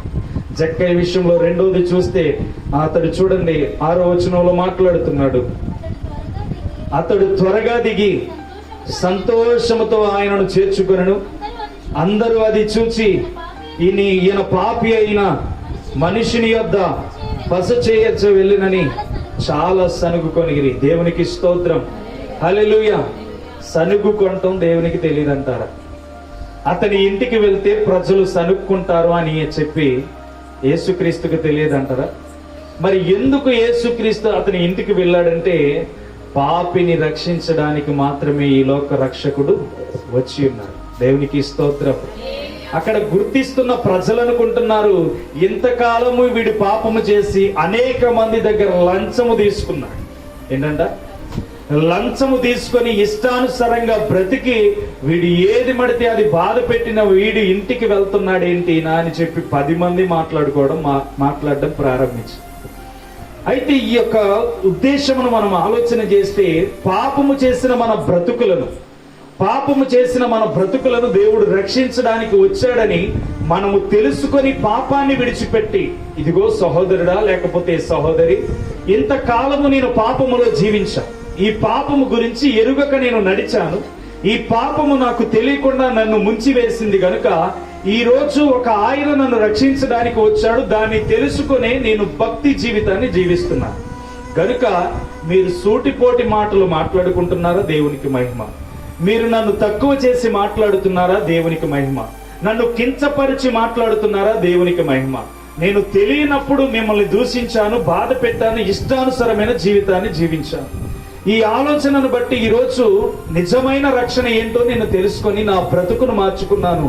నేను పాపిని, నా పాపముల కొరకు పాపమెరుగని క్రీస్తు మరణించాడని చెప్పి మన హృదయంలో ధైర్యం తెచ్చుకోవాలి. దేవునికి స్తోత్రం, హల్లెలూయా. ఇప్పుడు జక్కయ్య ఇంటిలో అనేక మంది ఆలోచన చేస్తున్న విధానం ఏంటంటే, ఇతను ఒక పాపి, ఇతడు లంచగొండి, అన్నీ తీసుకున్నాడు, డబ్బులు దోసుకున్నాడు, ఇతనింటికేంటి యేసుక్రీస్తు వారు పాపం మెరుగని వ్యక్తి వెళ్తున్నాడు, ఇంతగా బోధ చేస్తున్నవాడు, ఇంతగా స్వస్థతలు పరుస్తున్నవాడు వెళ్తున్నాడేంటి అని చెప్పి వారందరూ ఆలోచన చేసి అతని మీద సనగడం ప్రారంభించారు. ఇవన్నీ ఎవరికి తెలుస్తున్నాయి? యేసుక్రీస్తుకు తెలుస్తుంది. అయితే యేసుక్రీస్తు ఏం చూశాడో తెలుసా? చూడండి, 8వ వచనం చూడండి. జక్కయ్య నిలువబడి, ఇదిగో ప్రభువా, నా ఆస్తిలో సగము పేదలకిచ్చుచున్నాను, నేను ఎవని యొద్ద అయినను అన్యాయముగా దేనినైనను తీసుకుని ఎడల అతని 4 గంతలు మరలా చెల్లింతునని ప్రభునితో చెప్పిన. దేవునికి స్తోత్రం. ఇప్పుడు జక్కయ్యలో ఏం చూశాడు తెలుసా? తనలో ఉన్న మార్పును యేసుక్రీస్తు వారు చూశారు. దేవునికి స్తోత్రం. ఇప్పుడు లోకస్తులందరూ ఏం చూస్తున్నారు? తను చేసిన పాపాల నిమిత్తం చూస్తున్నారు, తను చేసిన పాప క్రియలను చూస్తున్నారు, తను తీసుకున్న లంచాన్ని చూస్తున్నారు. కానీ జక్కయ్య ఇంటికి వెళ్ళడానికి గల కారణం ఏంటో తెలుసా? తన హృదయాన్ని యేసుక్రీస్తు వారు చూడడం ప్రారంభించారు. దేవునికి స్తోత్రం, హల్లెలూయా. మన కుటుంబాలు పాపముతోనే నిండిపోవచ్చు, మన దేహం త్రాగుడుతోనే నిండిపోవచ్చు, మన యొక్క జీవితం వ్యభిచారముతోనే నిండిపోవచ్చు, మన జీవితం చెయ్యని కార్యాలు, చెడ్డ మోసాలు అన్ని చేసే ఉండొచ్చు. కానీ ఎప్పుడైతే యేసుక్రీస్తు వారికి మన హృదయాన్ని చూపిస్తామో యేసుక్రీస్తు మనలో ఉండడానికి ఇష్టపడతాం. దేవునికి స్తోత్రం, హల్లెలూయా. మనము పాపులమని చెప్పి పాపములోనే బ్రతికితే ఆ వెలుగులోని మనకు వెళ్ళలేము, గాని పాపముగానే మిగిలిపోతాం. అయితే పాపము వలన వచ్చేది మరణం అని ఎప్పుడైతే తెలుసుకొని వెలుగులోనికి వెళ్ళడానికి ఇష్టపడతామో పరిశుద్ధాత్మ దేవుడు ఇక్కడ నివసించడానికి ఇష్టపడతాం. దేవునికి స్తోత్రం.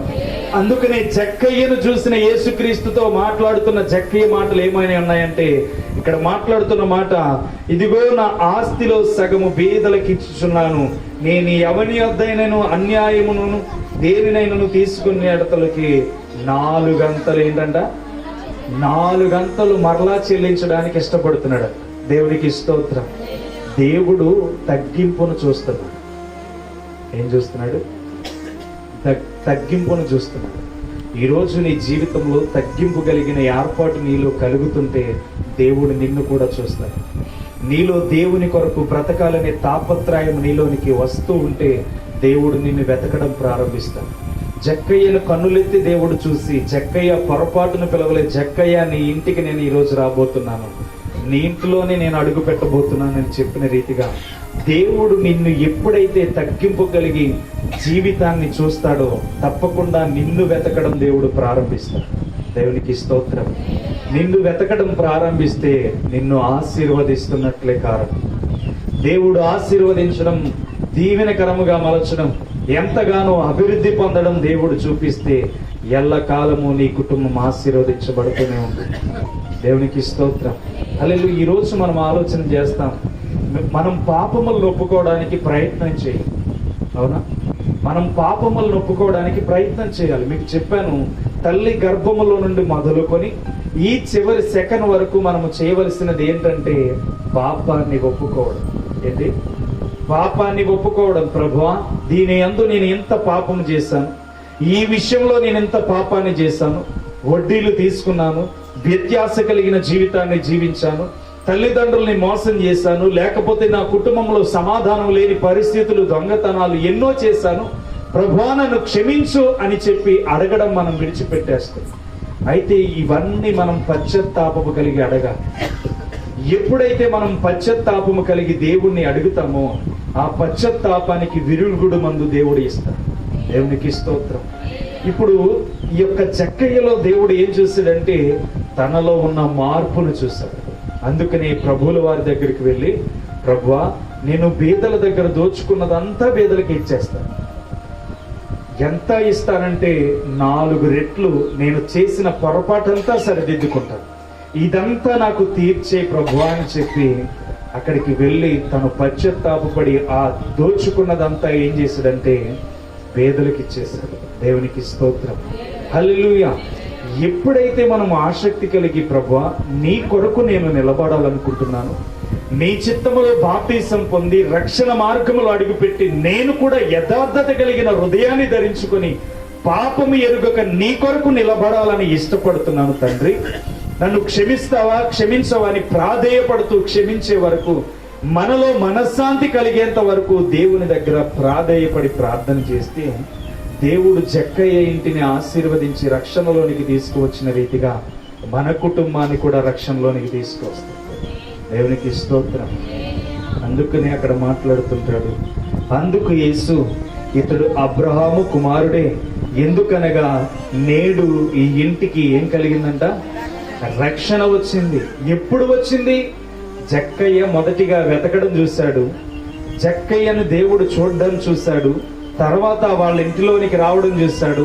ఇంటిలోనికి వచ్చిన తర్వాత బీదలకు ఎంతైతే దోచుకున్నాడో 4 గంటలుగా తిరిగి ఇవ్వడం నేర్చుకున్న తర్వాత ఈ మాటలన్నీ పరిగిన తర్వాత ఏమైందంటే వీరి కుటుంబానికి రక్షణ వచ్చింది. దేవునికి స్తోత్రం. నీవు చేసిన పొరపాటులన్నీ ఎప్పుడు సరిదిద్దుకుంటావో, నీవు చేసిన క్రియలన్నిటికీ వలన నీవు ఎప్పుడైతే పశ్చాత్తాపం పడతావో, నీవు చేసిన అవిధేయత క్రియల వలన నీవు ఎప్పుడైతే నీ బంధకాలను తెంపమని దేవుణ్ణి అడుగుతావో, ప్రభువా ఈ క్షణమందు నన్ను క్షమించి నా యందు నీ కనికరమును చూపించి నా బలహీనతలన్నిటినీ దూరపరిచి నేను చేసిన ప్రతి పాపానికి నేను ఒప్పుకుంటున్నాను, జక్కయ్య కుటుంబాన్ని ఆశీర్వదించావు, చూడగానే నీవు వారి కుటుంబంలో అడుగుపెట్టి వారి కుటుంబానికి రక్షణ తీసుకువెళ్ళావు. ఈ రోజు నా కుటుంబంలో తగ్గింపు కలిగిన జీవితాన్ని నేను జీవిస్తున్నాను. ఆ రోజు జక్కయ్యను ఆశీర్వదించావు కదా, ఈ రోజు నన్ను కూడా చూడు ప్రభువా అని చెప్పి నీవు పశ్చాత్తాపపడాలి. దేవునికి స్తోత్రం. పశ్చాత్తాప పడినప్పుడు దేవుడు నీ యందు కనికరమును చూపిస్తాడు. ఇతడు అబ్రహాము కుమారుడే అని మాట్లాడుతున్నాడంటే అబ్రహాములో తగ్గింపు గుణము, అబ్రహాములో దేవుని మాటకు లోబడినట్లుగా కనబడుతుంది. జక్కయ్య కూడా తన మాటకు లోబడినట్టుగానే కనబడుతున్నాడు. ఎందుకని? అబ్రహాము విషయంలో తగ్గింపు ఉంది, అబ్రహాము విషయంలో దేవుని మాట వినడం కలుగుతుంది. ఈ రోజు జక్కయ్య విషయంలోనూ అదే కనబడుతుంది. ఏం కనబడుతుందంటే తన ఎంతైతే తీసుకున్నాడో దానికి తగినంతగా సంపాదించిన దానికంటే 4 వేసి ఏం చేస్తున్నాడు? వారికి ఇచ్చేస్తున్నాడు. అంటే తనలో ఉన్న పాపపు బంధకాన్ని విడిచిపెట్టేస్తున్నాడు. అందుకనే యేసుక్రీస్తు ప్రభువారు అంటున్నారు, నేడు ఈ ఇంటికి రక్షణ వచ్చి ఉన్నది. దేవునికి స్తోత్రం. మన కుటుంబాలకు కూడా దేవుడు రక్షణ కల్పించును గాక. ఎందుకంటే మనము ప్రత్యేకింపబడిన వారు, దేవుని కొరకు జీవించబడవలసిన వారు, నిజముగా మనము నిలబడాలని పడిపోతున్నవారు, నిలబడాలి, దేవుని శక్తితో నేను ఎన్నుకోబడాలి, దేవుని నీడలో నేను ప్రతిఫలింప చేయాలి, విలువైన వారిగా దేవుని నేను సంతోషపరచాలని నిలబడాలనే తాపత్రయం మనలోనే కలుగుతుంది, కానీ నిలబడడంలో విఫలమైపోతుంది. అయితే నీవు చేస్తున్న ప్రయత్నం ఏనాటికి మమ్మవదు. ఏదో ఒక రోజు దేవుడు నిన్ను పట్టుకుంటాడు, నిన్ను నిలబెట్టి అనేక మందికి మార్గాన్ని చూపించే వారిగా దేవుడు ఏర్పాటు చేస్తాడు. దేవునికి స్తోత్రం. హల్లెలూయా. నీవు బలహీనురాలివే, బలహీనుడవే, నీవు కృంగిపోయిన వాడివే, లేవలేని పరిస్థితుల్లో ఉన్నవాడివే.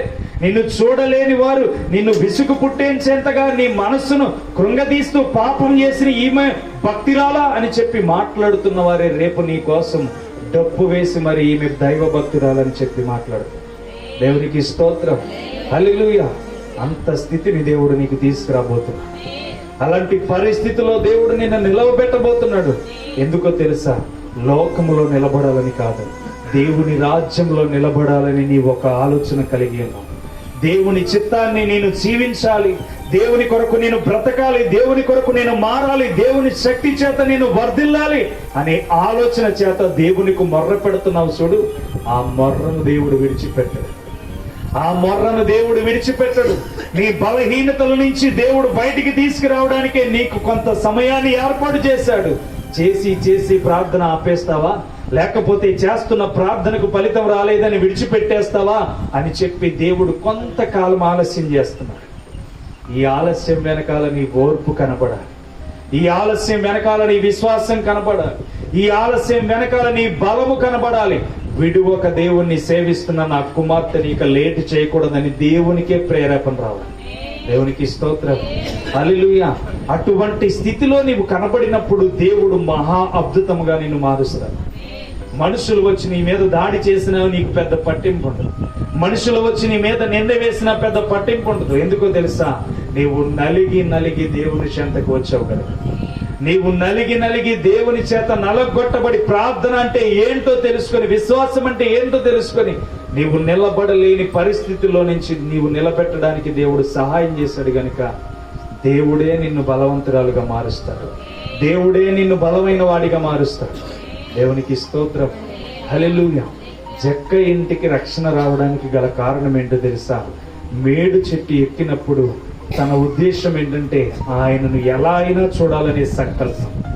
జనాల మధ్యన ఉన్నప్పుడు త్రోసేసారులే, ఇప్పుడు కాకపోతే ఎప్పుడైనా చూద్దాంలే అన్న దృష్టి ఆయనకి లేదు. ఎప్పుడైనా చూద్దాంలే, ఈ మనుషుల మధ్య నలిగిపోవడం ఎందుకు, ఎరుకో పట్టణం యెరూషలేములో తిరుగుతాలే, ఏదో సమయంలో కనబడతాలే అని చెప్పి ఆలోచన అతనికి లేదు.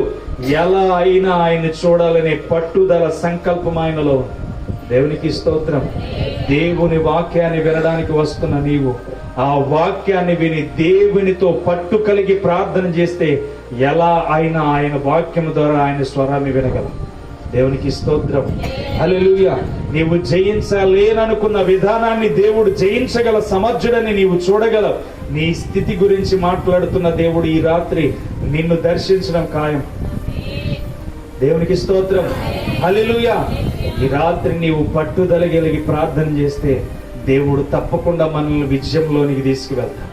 నీ సంకల్పం దేవుని చూడాలనే ఉద్దేశం ఉంటే, రానయున్న రారాజుని నేను ఎదుర్కోవాలనే సంకల్పం నీలో ఉంటే, ఆ పట్టుదల నీలో ఉంటే, ఆ విశ్వాసం నీలో ఉంటే, ఆ దేవుని బలమైన కార్యం నీలో ఉంటే గనక తప్పకుండా ఆయన వస్తున్నప్పుడు ఆయనతో పాటు ఎత్తబడే గుంపులో సంఘముతో పాటు ఎత్తబడతాం. దేవునికి స్తోత్రం, హల్లెలూయా. నీ సంకల్పాన్ని విడిచిపెట్టు. ఈ జక్కయ్యను చూస్తే సొమ్మును దోసుకున్నవాడు, అవునా కాదా? పేదల మీద వడ్డీ వేసి రుణాలను లాగినవాడు, అవునా కాదా? తన జీవితంలో చేసిన తప్పులు అలా చేసిన తర్వాత తను పడుతున్న ప్రయాస ఏంటో తెలుసా? నేడు తన ఇంటికి రక్షణ వచ్చిందనడానికి గల కారణం, ఎప్పుడైతే యేసుక్రీస్తు వారు ఆ గృహంలో అడుగు పెట్టాడో ఆ గృహానికి వెలుగు వచ్చేసింది గనక ఆ చీకటిని ఉంచకూడదని చెప్పి వెంటనే దాన్నంతటిని 4 గంటలుగా బయటికి త్రోసేశాడు. దేవునికి స్తోత్రం. నీవు చేసిన పొరపాటులే నీ కుటుంబానికి ఆశీర్వాదం ఆపేసినాయేమో. నీవు చేసిన తప్పులే నీ కుటుంబానికి రక్షణ రాకుండా ఆపేసినాయేమో. నీవు చేసిన పొరపాట్లు కలిగిన జీవితమే నీ కుటుంబ బిడ్డల్ని ఆదరణ లేకుండా చేసేసినాయేమో. నీ కుటుంబంలో రోగాల బారిని పడేసినాయేమో. నీ కుటుంబంలో బలహీనతల గుండా పడేసినవేమో. సంతోషం లేకుండా బిడ్డల మధ్యన అన్ని విధాల నీవు చేసిన క్రియలే నీ మీద దాడి చేస్తున్నాయేమో. ఈ రోజు నువ్వు అడగాలి దేవుణ్ణి, ప్రభువా, జక్కయ్య కుటుంబానికి రక్షణ ఇచ్చావు, అడుగుపెట్టి నా కుటుంబంలో కూడా సమాధానము దయచేయి. నేను చేసిన ప్రార్థనలకు ఫలితము దయచేయి. నా కుటుంబాన్ని ఆశీర్వాదముతో నింపు. జక్కయ్య కుటుంబాన్ని ఆశీర్వదించిన రీతిగా ఈ రోజు నా కుటుంబానికి రక్షణ రావాలి ప్రభువా అని చెప్పి ప్రార్థన చేయి. దేవుడు తప్పకుండా జవాబిస్తాడు. ఎందుకో తెలుసా? నీవు పాపాలను ఒప్పుకుంటున్నావు, ప్రభువా, నేను చేసిన ఎన్ని పాపాలు నా వలనే కలిగినాయి, నేను తెలిసే చేశాను, ఇది పాపమని తెలుసాను, ఇది పాపమని వ్యభిచారపు చూపులు చూశాను, నన్ను క్షమించు ప్రభువా అని చెప్పి నువ్వు మర్ర పెట్టడం ప్రారంభిస్తే దేవుడు నీ ప్రార్థనకు ప్రతిఫలం ఇవ్వడానికి ఇష్టపడ్డం ఎదురు చూస్తూ ఉంటాడు. దేవునికి స్తోత్రం. రెండవదిగా ఆలోచన చేస్తే తన పాపములన్నిటిని విడిచిపెట్టినట్టుగా చూస్తున్నాం. మూడవదిగా ఆయన మాట్లాడుతున్న మాట, ఇతడు కూడా అబ్రహాము కుమారుడే. తనలో ఉన్న తగ్గింపును చూశాడు, తనలో ఉన్న అమాయకత్వం ఏంటంటే నేను కావాలనుకున్నాను గనుక ఇవన్నిటినీ ఇతను విడిచిపెట్టేశాడు. అందుకని ఈరోజు తనని నేను సంతోషముగా ఉంచాలని యేసుక్రీస్తు ఆ ఇంటికి రక్షణ తీసుకొచ్చేశాడు. దేవునికి స్తోత్రం. ఈరోజు నేను సంతోషముగా ఉండడానికి దేవుడు ఇష్టపడుతుంది. నిన్ను సంతోషపరచడానికి, నీ కుటుంబము సంతోషముగా ఉండడానికి, నీ బిడ్డల మధ్యన సంతోషాన్ని తీసుకురావడానికి, ఏ రోగము నీ కుటుంబాన్ని టచ్ చేయకుండా కాపాడడానికి ఏం కలిగి ఉన్నాడంటే నీ కుటుంబానికి రక్షణ తీసుకురావడానికి ఇష్టపడుతుంది. దేవునికి స్తోత్రం. ఐగుప్తులో ఉన్నప్పుడు ఇశ్రాయేలీయుల గడపల మీద రక్తపు బంధువును ఏం చేయమన్నాడంటే రాసుకోమన్నాడు. వారి ద్వారముల దగ్గర రక్తపు బిందువులను బలి అర్పించిన వాటిని ఏం చేశాడంటే ఆ గడప కమ్ముల మీద రాయమని చెప్పాడు.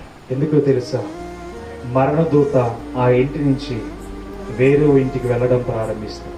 ఏంటంట, ఇప్పుడు ఈ గడప బంధువుల మీద ఏముందంటే రక్తము చిందించబడిన పవిత్ర రక్తము, గొర్రెపిల్ల రక్తము చిందించబడి ఆ గడపల మీద రాయబడినప్పుడు మరణదీత ఆ గృహంలోనికి వెళ్లకుండా, ఆ గృహంలోనికి వెళ్ళడానికి అధికారం కోల్పోయింది కనుక ఎక్కడైతే ఆ రక్త బిందువులు కలిగిన ఆ గడప కమ్ములు లేకుండా ఉంటాయో ఆ పక్క ఇంట్లోకి వెళ్ళి వారి కుటుంబాన్ని నాశనం చేయడం ప్రారంభిస్తారు.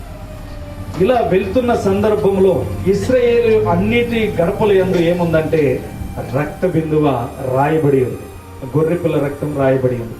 అయితే ఐగుప్తులో మాత్రం ఏ గడప కమ్ముల మీద కూడా రాయబడి లేదు. గనుక వారి కుటుంబంలో ఏం కలిగిందంటే ప్రతి తొలిచూల బిడ్డ పశువులతో సహితం ఏమైందంటే చనిపోబడింది. అంటే ఈరోజు మన జీవితాల్లో మన కుటుంబానికి రక్షణ రావాలంటే ప్రార్థన అనే వెలుగు మన గుమ్మముల మీద ఎప్పుడు వెలుగుతూ ఉండాలి. దేవునికి స్తోత్రం. మన గడప కమ్ముల మీద ఏమి రాయబడి ఉండాలంటే ఈ కుటుంబంలో ప్రార్థన శక్తి ఉంది, దీనిలో చొరబడడానికి అపవాదికి చోటు లేదని నీ గడప కమ్ముల మీద రాయబడి ఉండాలి. అది చూస్తున్న చీకటి బంధకాలకు కనబడాలి. దేవునికి స్తోత్రం. హల్లెలూయా. వాడు రావాలంటే ఆ గడప కమ్ముని చదివి నీ ఇంటిలోనికి రావాలి. ఆ రోజు ఇశ్రాయేలీయుల ప్రాంతంలో, ఐగుప్తు ప్రాంతంలో గడప కమ్ముల మీద రక్తం రాయబడి ఉంటే ఈ రోజు మన గృహాల మీద ఈ ఇంటికి రక్షణ వచ్చేసింది, దీనిలో మనం అడుగు పెట్టడానికి ఏమాత్రం వీలు లేదని సాతానుడు వేరొక మార్గం చూసుకోవాలి. దేవునికి స్తోత్రం. హల్లెలూయా. అటువంటి స్థితిలో మన కుటుంబాలు ఉండాలి. దేవుడు అదే కోరుకుంటున్నాడు. ఇంటికి రక్షణ వచ్చింది అంటే సాతానుడు ఇంకా ప్రవేశించడానికి ఆ ఇంటిలో ఏమాత్రమో అధికారం లేదు. వాడి కోల్పోయింది ఏంటంటే ఇంటికి రక్షణ వచ్చేసింది, ఇంటిలో రక్షణ కలిగింది కనుక ఏమాత్రము సాతానుడికి అధికారం ఆ గృహం మీద లేదు. ఈరోజు దేవుడు నీ కుటుంబానికి కూడా రక్షణ తీసుకురావాలని ఇష్టపడుతున్నప్పుడు నీవు చెయ్యవలసింది ఏంటో తెలుసా? నీ కుటుంబానికి రక్షణను మోసుకుంటూ వెళ్ళాలి. దేవునికి స్తోత్రం. హల్లెలూయా. నీ కుటుంబంలో ప్రతి బిడ్డ రక్షణను తాకి చూడాలి. అటువంటి ప్రార్థన మోకాళ్ళ అనుభవం నీ కుటుంబంలో జరగాలి. యేసుక్రీస్తే వచ్చి నివసించిన కుటుంబం ఆశీర్వదించబడదు. దేవునికి స్తోత్రం. ఇశ్రాయేలీయులు అడుగు పెట్టినందుకే రాహాబు కుటుంబం ఆశీర్వదించబడితే ఈరోజు దేవుని శక్తి కలిగిన ప్రార్థన చేస్తున్న మనము ఆశీర్వదించబడము. మోయాబు దేశము నుంచి వచ్చి ఈరోజు మత్తయి సువార్త 1వ అధ్యాయంలో రూతు అనే పేరు రాయబడింది అంటే అటువంటి స్థితిలో కలిగిన మోయాబు దేశం ఎంత దరిద్రమైనదో తెలిసి కూడా దేవుడు ఆమెను ఆశీర్వదించాడంటే ఈరోజు నిన్ను నన్ను ఆశీర్వదిస్తాడు. నేడు మన ఇంటికి రక్షణ రావాలంటే ముందుగా మనము చేసిన పొరపాటులను ఒప్పుకోవాలి. రెండవదిగా మన ఇంటికి దేవుని కనుచూపు పడేంతగా మన ప్రార్థన కుటుంబంలో జరగాలి. మూడవదిగా మనము చేసిన పొరపాట్లన్నీ విడిచిపెట్టేసి దేవుడే ఇతడు నా కుమారుడని చెప్పి మాట్లాడే విధముగా మన జీవితాన్ని మార్చుకోవాలి. దేవునికి స్తోత్రం. అట్టి కృపలో దేవుడు మనల్ని దీవించి ఆశీర్వదించి బలపరచును గాక. ఆమేన్. ప్రార్థన చేద్దాం. ప్రతి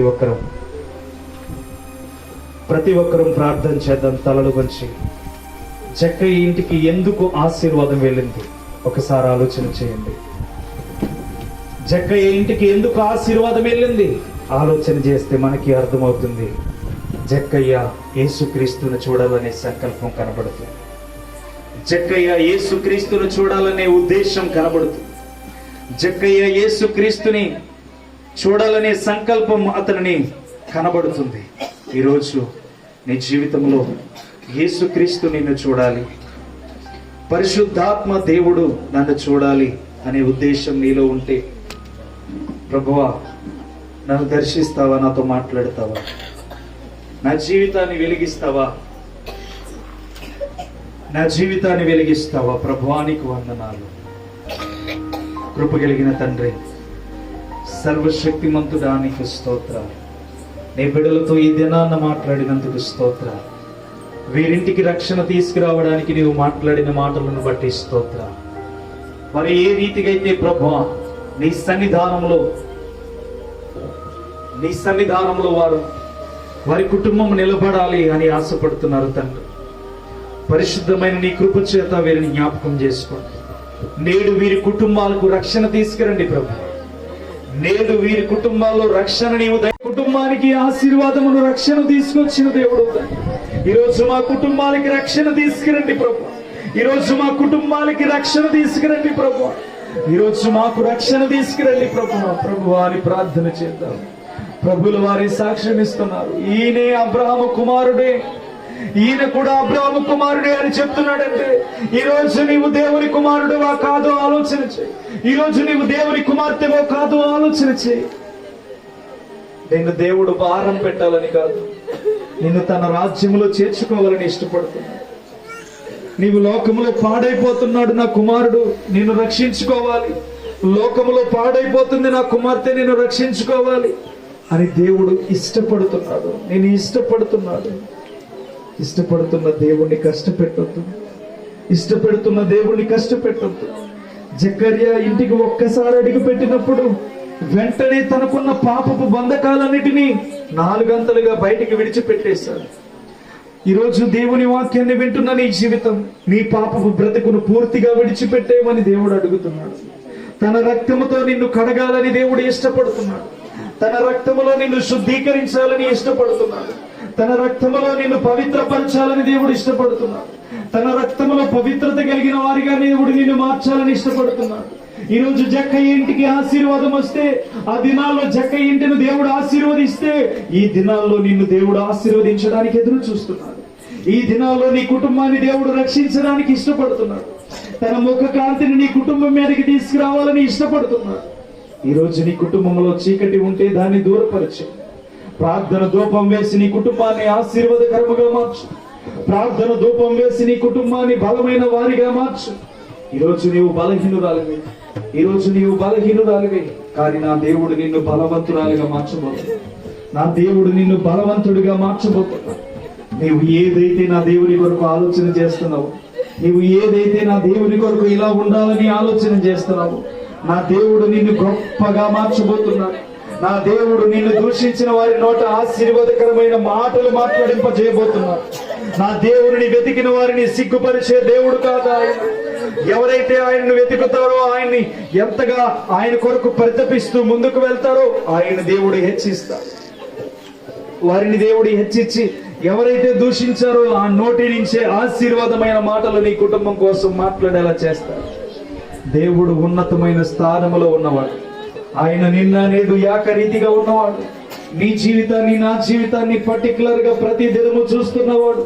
ఏ నడక నడుస్తున్నామో, ఏ మాట మాట్లాడుతున్నామో, ఏ చూపు చూస్తున్నామో, ఏ హృదయముతో మనం ఆలోచన చేస్తున్నామో, ఎల్లవేళలా నీ కొరకు నా కొరకు అనేకమైన క్రియలను దేవుడు తెలియపరుస్తున్న దేవుడు.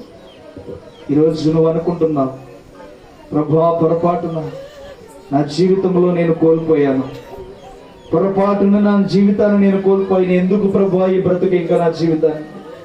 ఎందుకు ప్రభువా ఈ బ్రతుకు ఈ జీవితానికి? ప్రభువా నేను బ్రతకడానికి ఇష్టం లేదని నీవు అనుకుంటున్నావేమో. నా దేవుడు అంటున్నాడు, నేను నీకు రక్షణ కలుగు చేస్తాను, ఇక నుంచి నా కొరకు నీవు జీవిస్తావా? ఇక నుంచి నా కొరకు నీవు జీవిస్తావా? పాపం ఎరుగని బిడ్డగా జీవిస్తావా? పాపము చూడని బిడ్డగా జీవిస్తావా? వ్యతిరేకపు కలిగిన జీవితాన్ని విడిచిపెట్టేస్తావా అని దేవుడు అడుగుతున్నాడు. నా దేవుని కొరకు నీవేమి ఇవ్వగలవు? నా దేవుని కొరకు నీవేం చేయగలవు? పాపాన్ని విడిచిపెట్టలేని మనతో బ్రతుక అని ఆలోచన చేయాలి. దేవుడు ఇంతగా మనుషుల ద్వారా, సేవకుల ద్వారా బ్రతిమాలుకుంటున్నాడు. నేను ఇంత ఎందుకు మారలేకపోతున్నాను? నేను ఇంకా ఎందుకు రక్షణ తీసుకోలేకపోతున్నాను? ప్రభువా, ప్రభువా, ప్రభువా కృప చూపించు ప్రభు. నీ బిడ్డలు నీ కొరకు నిలబడాలని ఇష్టపడుతున్నారు ప్రభు. నీ కొరకు నడవాలని ఇష్టపడుతున్నారు ప్రభు. నీ కొరకు బ్రతకాలని ఇష్టపడుతున్నారు తండ్రి. నీ పరిశుద్ధమైన కృప, నీ పరిశుద్ధమైన ఆలోచన. బిడ్డలు తండ్రి వారి బలహీనతలను విడిచిపెట్టాలని ఇష్టపడుతున్నారు. నిజమే, నీవు బ్రతిమాలుకుంటున్న బ్రతిమాలుటలో వారి సమస్తమును విడిచిపెట్టాలని ఇష్టపడుతున్నారు తండ్రి. నీవు కృప చూపించి బలపరచు. నీ బిడ్డలు ప్రతి ఒక్కరూ వారి యొక్క జీవిత పాపాలని ఒప్పుకుంటున్నారు. నీవే కరుణించి కృప చూపించు. జక్క ఇంటికి ఆశీర్వాదం వచ్చిన రీతిగా నీవే వారి ఆశీర్వాదమును వీరి కుటుంబాలకు తీసుకురండి తండ్రి. కృప చూపించి బలపరిచి మేలులతో నింపండి తండ్రి. పరిశుద్ధుడానికి వందనాలు. జాలి కలిగిన తండ్రి, కృప కలిగిన దేవానికి వందనాలు. ప్రేమ చూపించేవాడ, కృప చూపించేవాడనికి స్తోత్రము. ఎల్లవేళలా నీ కరుణ చేత కాచి కాపాడి నడిపించేవాడనికి వందనాలు. పాపపు బ్రతుకులో నుంచి జక్కయ్య విడిచిపెట్టి నూతనమైన జీవితంలోనికి వచ్చేశాడు. 4 గంటలుగా తను చేసిన పాపానికి పశ్చాత్తాపడి ప్రభా బీదలకి మరలా ప్రకటించిన రీతిగా తండ్రి ఆ ధనమునుచి అప్పగించేశాడు. ఈరోజు పాపం చేసిన మా బ్రతుకులను, పాపములో మునిగిపోయిన మా బ్రతుకులను నీ రక్తము చేత కడిగి శుద్ధీకరిస్తున్నానన్నప్పుడు మా పాపములను ఇంకా ఒప్పుకోకుండా బ్రతుకుచున్నామేమో ప్రభు. మా పాపములను విడిచిపెట్టక ఇంకా బ్రతుకుచున్నామేమో ప్రభు. నీవే జాలి చూపించి, నీవే కృప చూపించి బిడ్డల యందు నీవు జాలి చూపించండి. నీవే కృపగల దేవుడు, సర్వశక్తిమంతుడు తండ్రి. బిడ్డలను దీవించండి, ఆశీర్వదించండి. నీ సన్నిధిలో నీతో గడపాలని ఇష్టపడి వస్తున్నారు ప్రభు. నీ ప్రేమను పొందుకోవాలని ఇష్టపడి వస్తున్నారు. వారిని వారు నిలబెట్టుకోవాలని వస్తున్నారు. వారి జీవితాలను ప్రత్యేకంగా నీకు చూపించాలని వస్తున్నారు. వారి నోటి మాట సరిలేకపోయినా, వారి హృదయం సరిలేకపోయినా, వారి నడవడిక సరిలేకపోయినా దేవుడు ఏదో ఒక రోజు నన్ను చూసి పట్టుకుంటాడనే ఆశతో నీ బిడ్డలు అడుగు పెడుతున్నారు తండ్రి. ప్రభా, నీ బిడ్డల్ని పట్టుకోండి, వారిని బలపరచండి. వారు బలహీనులే, నీవు బలవంతుడవు తండ్రి. వారి కృంగిపోయిన వారే నీవు లేవనెత్తు వాడుగు తండ్రి. అయ్యా, వీరందరినీ జ్ఞాపకం చేసుకోండి. నీతో గడుపుతున్నారంటే నీవు ఇష్టం ఉండే బ్రతుకుతున్నారు ప్రభు. నీతో నడుస్తున్నారంటే నీవు ఇష్టం ఉండే ఇక్కడ అడుగు పెడుతున్నారు తండ్రి. వీరిని బలపరచండి, శక్తినివ్వండి, కృపతో నింపండి. నజరేయుడైన యేసుక్రీస్తు నామములో వీరి కుటుంబాలకు రక్షణ దయచేయండి తండ్రి. వీరి కుటుంబాల్లో బంధకాలను తెంపివేయండి తండ్రి. ఏ బంధకాలైతే కుటుంబాల్లో వెంటాడుతున్నాయో, ఏ బంధకాలైతే కుటుంబాల మీద దాడి చేస్తున్నాయో, ఏ బంధకాలైతే వీరిని బాధపరుస్తున్నాయో, ఏ బంధకాలైతే వీరి కుటుంబాలని తండ్రి ఏ విధముగా మనశ్శాంతి లేకుండా చేస్తున్నాయో, యేసుక్రీస్తు నామములో ఇప్పుడే వాటి దురాత్మ శక్తులన్నింటినీ బంధించమని ప్రార్థన చేస్తున్నాం. చీకటి శక్తులను, కుటుంబంలో సమాధానం లేకుండా చేస్తున్న శక్తులను యేసుక్రీస్తు నామములో ఇప్పుడే బంధించండి తండ్రి. నజరేయుడైన యేసుక్రీస్తు నామములో రోగపు శక్తులను యేసు నామములో బంధించండి. జ్వరములు తీసుకువచ్చి బిడ్డలను బలహీనపరుస్తున్న శక్తులను యేసుక్రీస్తు నామములో బంధించండి. ఈ వారమంతా ఈ కుటుంబంలో నీ రక్షణ వీరి బిడ్డలకు దయచేయండి తండ్రి. ఎటువంటి బలహీనత వీరి బిడ్డల్లో ప్రవేశించకూడదు. వీరి కుటుంబాలకు మంచి మార్గమును దయచేయండి తండ్రి. చదువుకుంటున్న చదువులు యందు గొప్ప భవిష్యత్తును బిడ్డలకు అనుగ్రహించి, ఏ సంకల్పముతో తల్లిదండ్రులు బిడ్డల పట్ల భవిష్యత్తు కలిగి ఆలోచన చేస్తున్నారు, వారి భవిష్యత్తులను వారికి ఇవ్వడానికి మేలు చేయండి. వారు ఆలోచించిన విధానములు వారికి సమృద్ధిని దయచేయండి. చదివించబడుతున్న స్కూల్ విషయంలో, వెళ్తున్న మార్గముల విషయంలో బిడ్డలకు క్షేమాన్ని కలుగచేయండి. డ్యూటీలు చేస్తున్న బిడ్డలను ఆశీర్వదించండి, కృపతో నింపండి. చేరి వచ్చిన ప్రతి కుటుంబాన్ని పేరు పేరు చొప్పున దీవించి ఆశీర్వదించండి. వివాహ విషయంలో నీవు చేసిన మేలును బట్టి స్తోత్రాలు తండ్రి. అనేక మంది బిడ్డలను సహకారులుగా మార్చినందుకు స్తోత్రాలు. సహకరించిన ప్రతి కుటుంబాన్ని ఆశీర్వదించండి, వారి కుటుంబాలని బలపరచండి. నా అన్నదమ్ముల వలె ప్రతి ఒక్కరు కుటుంబంలో సహకరించాలి తండ్రి. వారందరి కుటుంబాలని ఆశీర్వదించి కృపతో నింపండి ప్రభు. నీవే వారి కుటుంబాల్లో అన్ని విధాలా సమకూర్చమని ప్రార్థన చేస్తూ వారు అనుకున్నవన్నీ సాధ్యపరచండి. వారి కుటుంబాలను దీవించండి. అనారోగ్యంతో బాధపడుతున్న బిడ్డలకు క్షేమాన్ని కలుగచేయండి. కిడ్నీలతో లివర్లతో బాధపడుతున్నవారు, జ్వరము రోగములతో బాధపడుతున్నవారు, ఈరోజు ఆపరేషన్ జరగలేని పరిస్థితుల్లో ఎంతో మంది మరణిస్తున్నారు. ఆపరేషన్ థియేటర్లో ఉన్న వారికి క్షేమాన్ని కలుగచేయండి. హార్ట్ అటాక్లతో బాధపడుతున్న వారికి క్షేమాన్ని కలుగచేయండి. ఇంకా నేను తెలుసుకోకుండా మరణాపాయ స్థితిలో ఉన్న వారిని రక్షణ వారికి దయచేయండి. నీవే కృప చూపించి బలపరచి వచ్చే వారం అంతటిలో ప్రభా ఇక్కడ చేరి ఉన్న ప్రతి కుటుంబానికి యేసు రక్తాన్ని ప్రోక్షిస్తాం. వీరి కుటుంబాల మీద మీ దీవెన ఉంచండి. ఎటువంటి అనారోగ్యము వీరి కుటుంబాల్లో ప్రవేశించకూడదు. ఎటువంటి విషపు జ్వరములు వీరి కుటుంబాల్లో ప్రవేశించకూడదు. ఎటువంటి రొంప జ్వరము లాంటి తలపోటుల వంటివి ఏ ప్రభావము వీరి కుటుంబాల్లో ప్రవేశించకూడదు. ఇక్కడ చేరి ఉన్న ప్రతి కుటుంబాన్ని, చిన్న బిడ్డను మొదలుకొని వృద్ధాప్యం వరకు ప్రతి కుటుంబాన్ని పేరు పేరు చొప్పున దీవించి ఆశీర్వదించండి. విశ్వాసముతో నీ బిడ్డల్ని ఈ వారమంతట్లో నిలబెట్టి బలపరిచి కృపతో నింపి నడిపించి ఏ ప్రయత్నంలో ఏ బిడ్డలు ఉన్నారో గొప్ప విజయాన్ని బిడ్డలకు అనుగ్రహించమని, దూర ప్రాంతంలో ఉన్న బిడ్డలకు శాంతి సమాధానములను దయచేయమని, నీ కృపలో ఆశీర్వాదం బిడ్డలకు అనుగ్రహించమని, నీవే నీ ఆశీర్వాదమైన మెండైన దీవెనలు జక్కయ్య కుటుంబానికి ఏ రీతిగా అయితే ఇచ్చావో అటువంటి రక్షణ చేరి వచ్చిన బిడ్డల తనలో నుంచి 3 స్వభావాలను మాకు బయలుపరచవుతుంది. అనేక మంది అనేక విధాలుగా జక్కయ్య గురించి చెప్తుంటే ఈరోజు జక్కయ్య పరలోక రాజ్యానికి సంబంధించిన వ్యక్తిగత జీవితాన్ని చూపిస్తున్నట్టుగా మాతో మాట్లాడుతాను. పరిశుద్ధుడానికి స్తోత్ర. జక్కయ్యను వెతికే స్థితిలోను తండ్రి ఏ రీతిగా ఉన్నాడో, జక్కయ్యని వెతుకుతున్నప్పుడు మనుషులు గెంటి వేశారే అని విడిచిపెట్టకుండా ఎలా అయినా చూడాలి అనే సంకల్పాన్ని పెట్టుకున్నాడు. ఎలా అయినా చూడాలనే ఉద్దేశాన్ని తనలో పెట్టుకున్నాడు. అయ్యో, ఏ మార్గాన వస్తున్నాడో ముందే వెతుక్కున్నాడు. ప్రభు, ఏ మార్గాన నీవు కనబడతావో ఆ మార్గాన ముందే ద్వారములు తెరుచుకొని పెట్టుకున్నాడు. నువ్వు చూడాలి, నిన్ను చూడాలి, నువ్వు చూడాలి, నిన్ను చూడాలి, నువ్వు చూడాలనే సంకల్పంతో ఆ మేడు చెట్టు ఎక్కినప్పుడు తండ్రి, ఆ మేడు చెట్టు ఎక్కినప్పుడు నేడు చెక్క ఇంటిలోనికి నేను వెళ్ళబోతున్నానని చెప్పిన దేవుడు తండ్రి. పరిశుద్ధుడా, దీనులమైన మా జీవితాల్లోనికి వచ్చిన దేవుడు తండ్రి, ఈ రోజు నిన్ను చూడాలనే సంకల్పంతో ప్రభు, నీ స్వరముని వినాలనే సంకల్పంతో ప్రభు, నీ వెలుగును చూడాలనే సంకల్పంతో ప్రభు, నీ సన్నిధానానికి చేరి నీ బిడ్డలు ఎదురు చూస్తున్నారు తండ్రి. వారు నిలబడాలనుకుంటున్నారు ప్రభు, కానీ నిలబడలేకపోతున్నారు. వారు నీ కొరకు జీవించాలని ఇష్టపడుతున్నారు, కానీ జీవించలేకపోతున్నారు. వారి మాటను కట్టుకోవాలని అనుకుంటున్నారు, మాటను కట్టుకోలేకపోతున్నారు. ఒకరి గురించి మాట్లాడకుండా జీవించాలని చాలా ప్రయత్నం చేస్తున్నారు, ఆ ప్రయత్నంలో విఫలమైపోతున్నారు. ఒకరిని హృదయంలో దూషించకూడదు అనుకుంటున్నారు, ఏదో ఒక రీతిగా దూషించేస్తున్నారు. తండ్రి, ఏం చేసినా నీ బిడ్డలు నీ కొరకు బ్రతకాలని ఇష్టపడుతున్నారు. ఏం చేసినా నీ బిడ్డలు నీ కొరకు బ్రతకాలని ఇష్టపడుతున్నారు. తండ్రి, వీరిని జ్ఞాపకం చేసుకోండి, వీరిని కరుణించండి, కృప చూపించండి ప్రభు.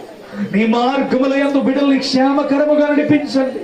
నీ సన్నిధి యందు బిడ్డల్ని ఆశీర్వాదకరముగా నడిపించండి. నీ వివేకము చేత బిడ్డల్ని బలభరితమైన జీవితముగా మార్చండి తండ్రి. అయ్యా, జక్కయ్య నేను వెతుకుతున్నాడు ప్రభు, నీ బిడ్డలు కూడా నేను వెతుకుతున్నారు తండ్రి. జక్కయ్య మేడి చెట్టు ఎక్కినప్పుడు చూసిన దేవుడు, నీ మందిరములోనికి వచ్చి నీ బిడ్డలు బలము పొందుకోవాలని ఇష్టపడుతున్నప్పుడు వీరిని కూడా చూడండి ప్రభు. నీ కొరకు రక్షణలోనికి రావాలని ఇష్టపడుతున్న బిడ్డల విషయంలో కూడా ప్రభు నీవే రక్షణ కలుగ చేయండి తండ్రి. పరిశుద్ధుడా, ఈరోజు ఏ బాధల యందు మేము కృంగిపోతున్నాము, ఏ నిజమైన రక్షణ మేము కోల్పోతున్నామో తండ్రి. 1000 ఏళ్ల పరిపాలన కొరకు జక్కయ్య మాకు యొక్క సాక్షిగా చూపిస్తున్నావు తండ్రి. ఆ మార్గమును నీవు ముందే వస్తావని జక్కయ్యకి తెలిసినప్పుడు మేడి చెట్టు ఎక్కి ముందుగానే సిద్ధముగా ఉన్నాడు తండ్రి. ఈరోజు అనేకమైన ద్వారముల ద్వారా నీవు రాబోతున్నావు. జరగబోతున్న యుద్ధములను గూర్చి, జరగబోతున్న భూకంపములను గూర్చి, జరగబోతున్న వ్యభిచారమును గూర్చి, ఒకరి మీద ఒకరి అత్యాచారమును గూర్చి జరిగినప్పుడు ఇదిగో నేను ద్వారము దగ్గరే ఉన్నానని చెప్పి నీవు మాట్లాడిన మాటలను బట్టి ఈరోజు నీవు త్వరగా రానయ్యున్నావని మాకు హెచ్చరికలు ఇస్తున్నావు తండ్రి. ఆనాడు జక్కయ్యను సిద్ధపాటు చేసిన రీతిగా, ఆ రోజు జక్కయ్యను ముందుగానే ఏర్పాటు చేసిన రీతిగా ఈరోజు మా బ్రతుకులను ఏర్పాటు చేయండి తండ్రి. మా బ్రతుకులను ఏర్పాటు చేయండి తండ్రి. మా బ్రతుకులను మార్చండి తండ్రి. నిలబడాలి అనుకుంటూనే పడిపోతున్నాం. నీ కొరకు బ్రతకాలి అనుకుంటూనే పడిపోతున్నాం. నీ కొరకు ప్రత్యేకింపబడిన వారిగా నిలబడాలని ఆశపడుతూ ముందుకు వెళ్తున్నాం తండ్రి. అయినను ప్రభువా, అయినను ప్రభు పడిపోతున్నాం ప్రభు. ఒక్కసారి మమ్మల్ని కలిగిన నామములో అడిగి వేడుకొనుచున్నాము తండ్రి. ఆమేన్. మన తండ్రి అయిన దేవుని ప్రేమయును కృప చూపిన యేసయ్య సన్నిధియును ప్రేమ కలిగిన ఈ యొక్క వాక్యం కొరకు ప్రార్థించిన ప్రతి ఒక్కరిని దేవుడు సంరక్షించి తోడై ఆశీర్వదకరముగా నడిపించును గాక. అందరికీ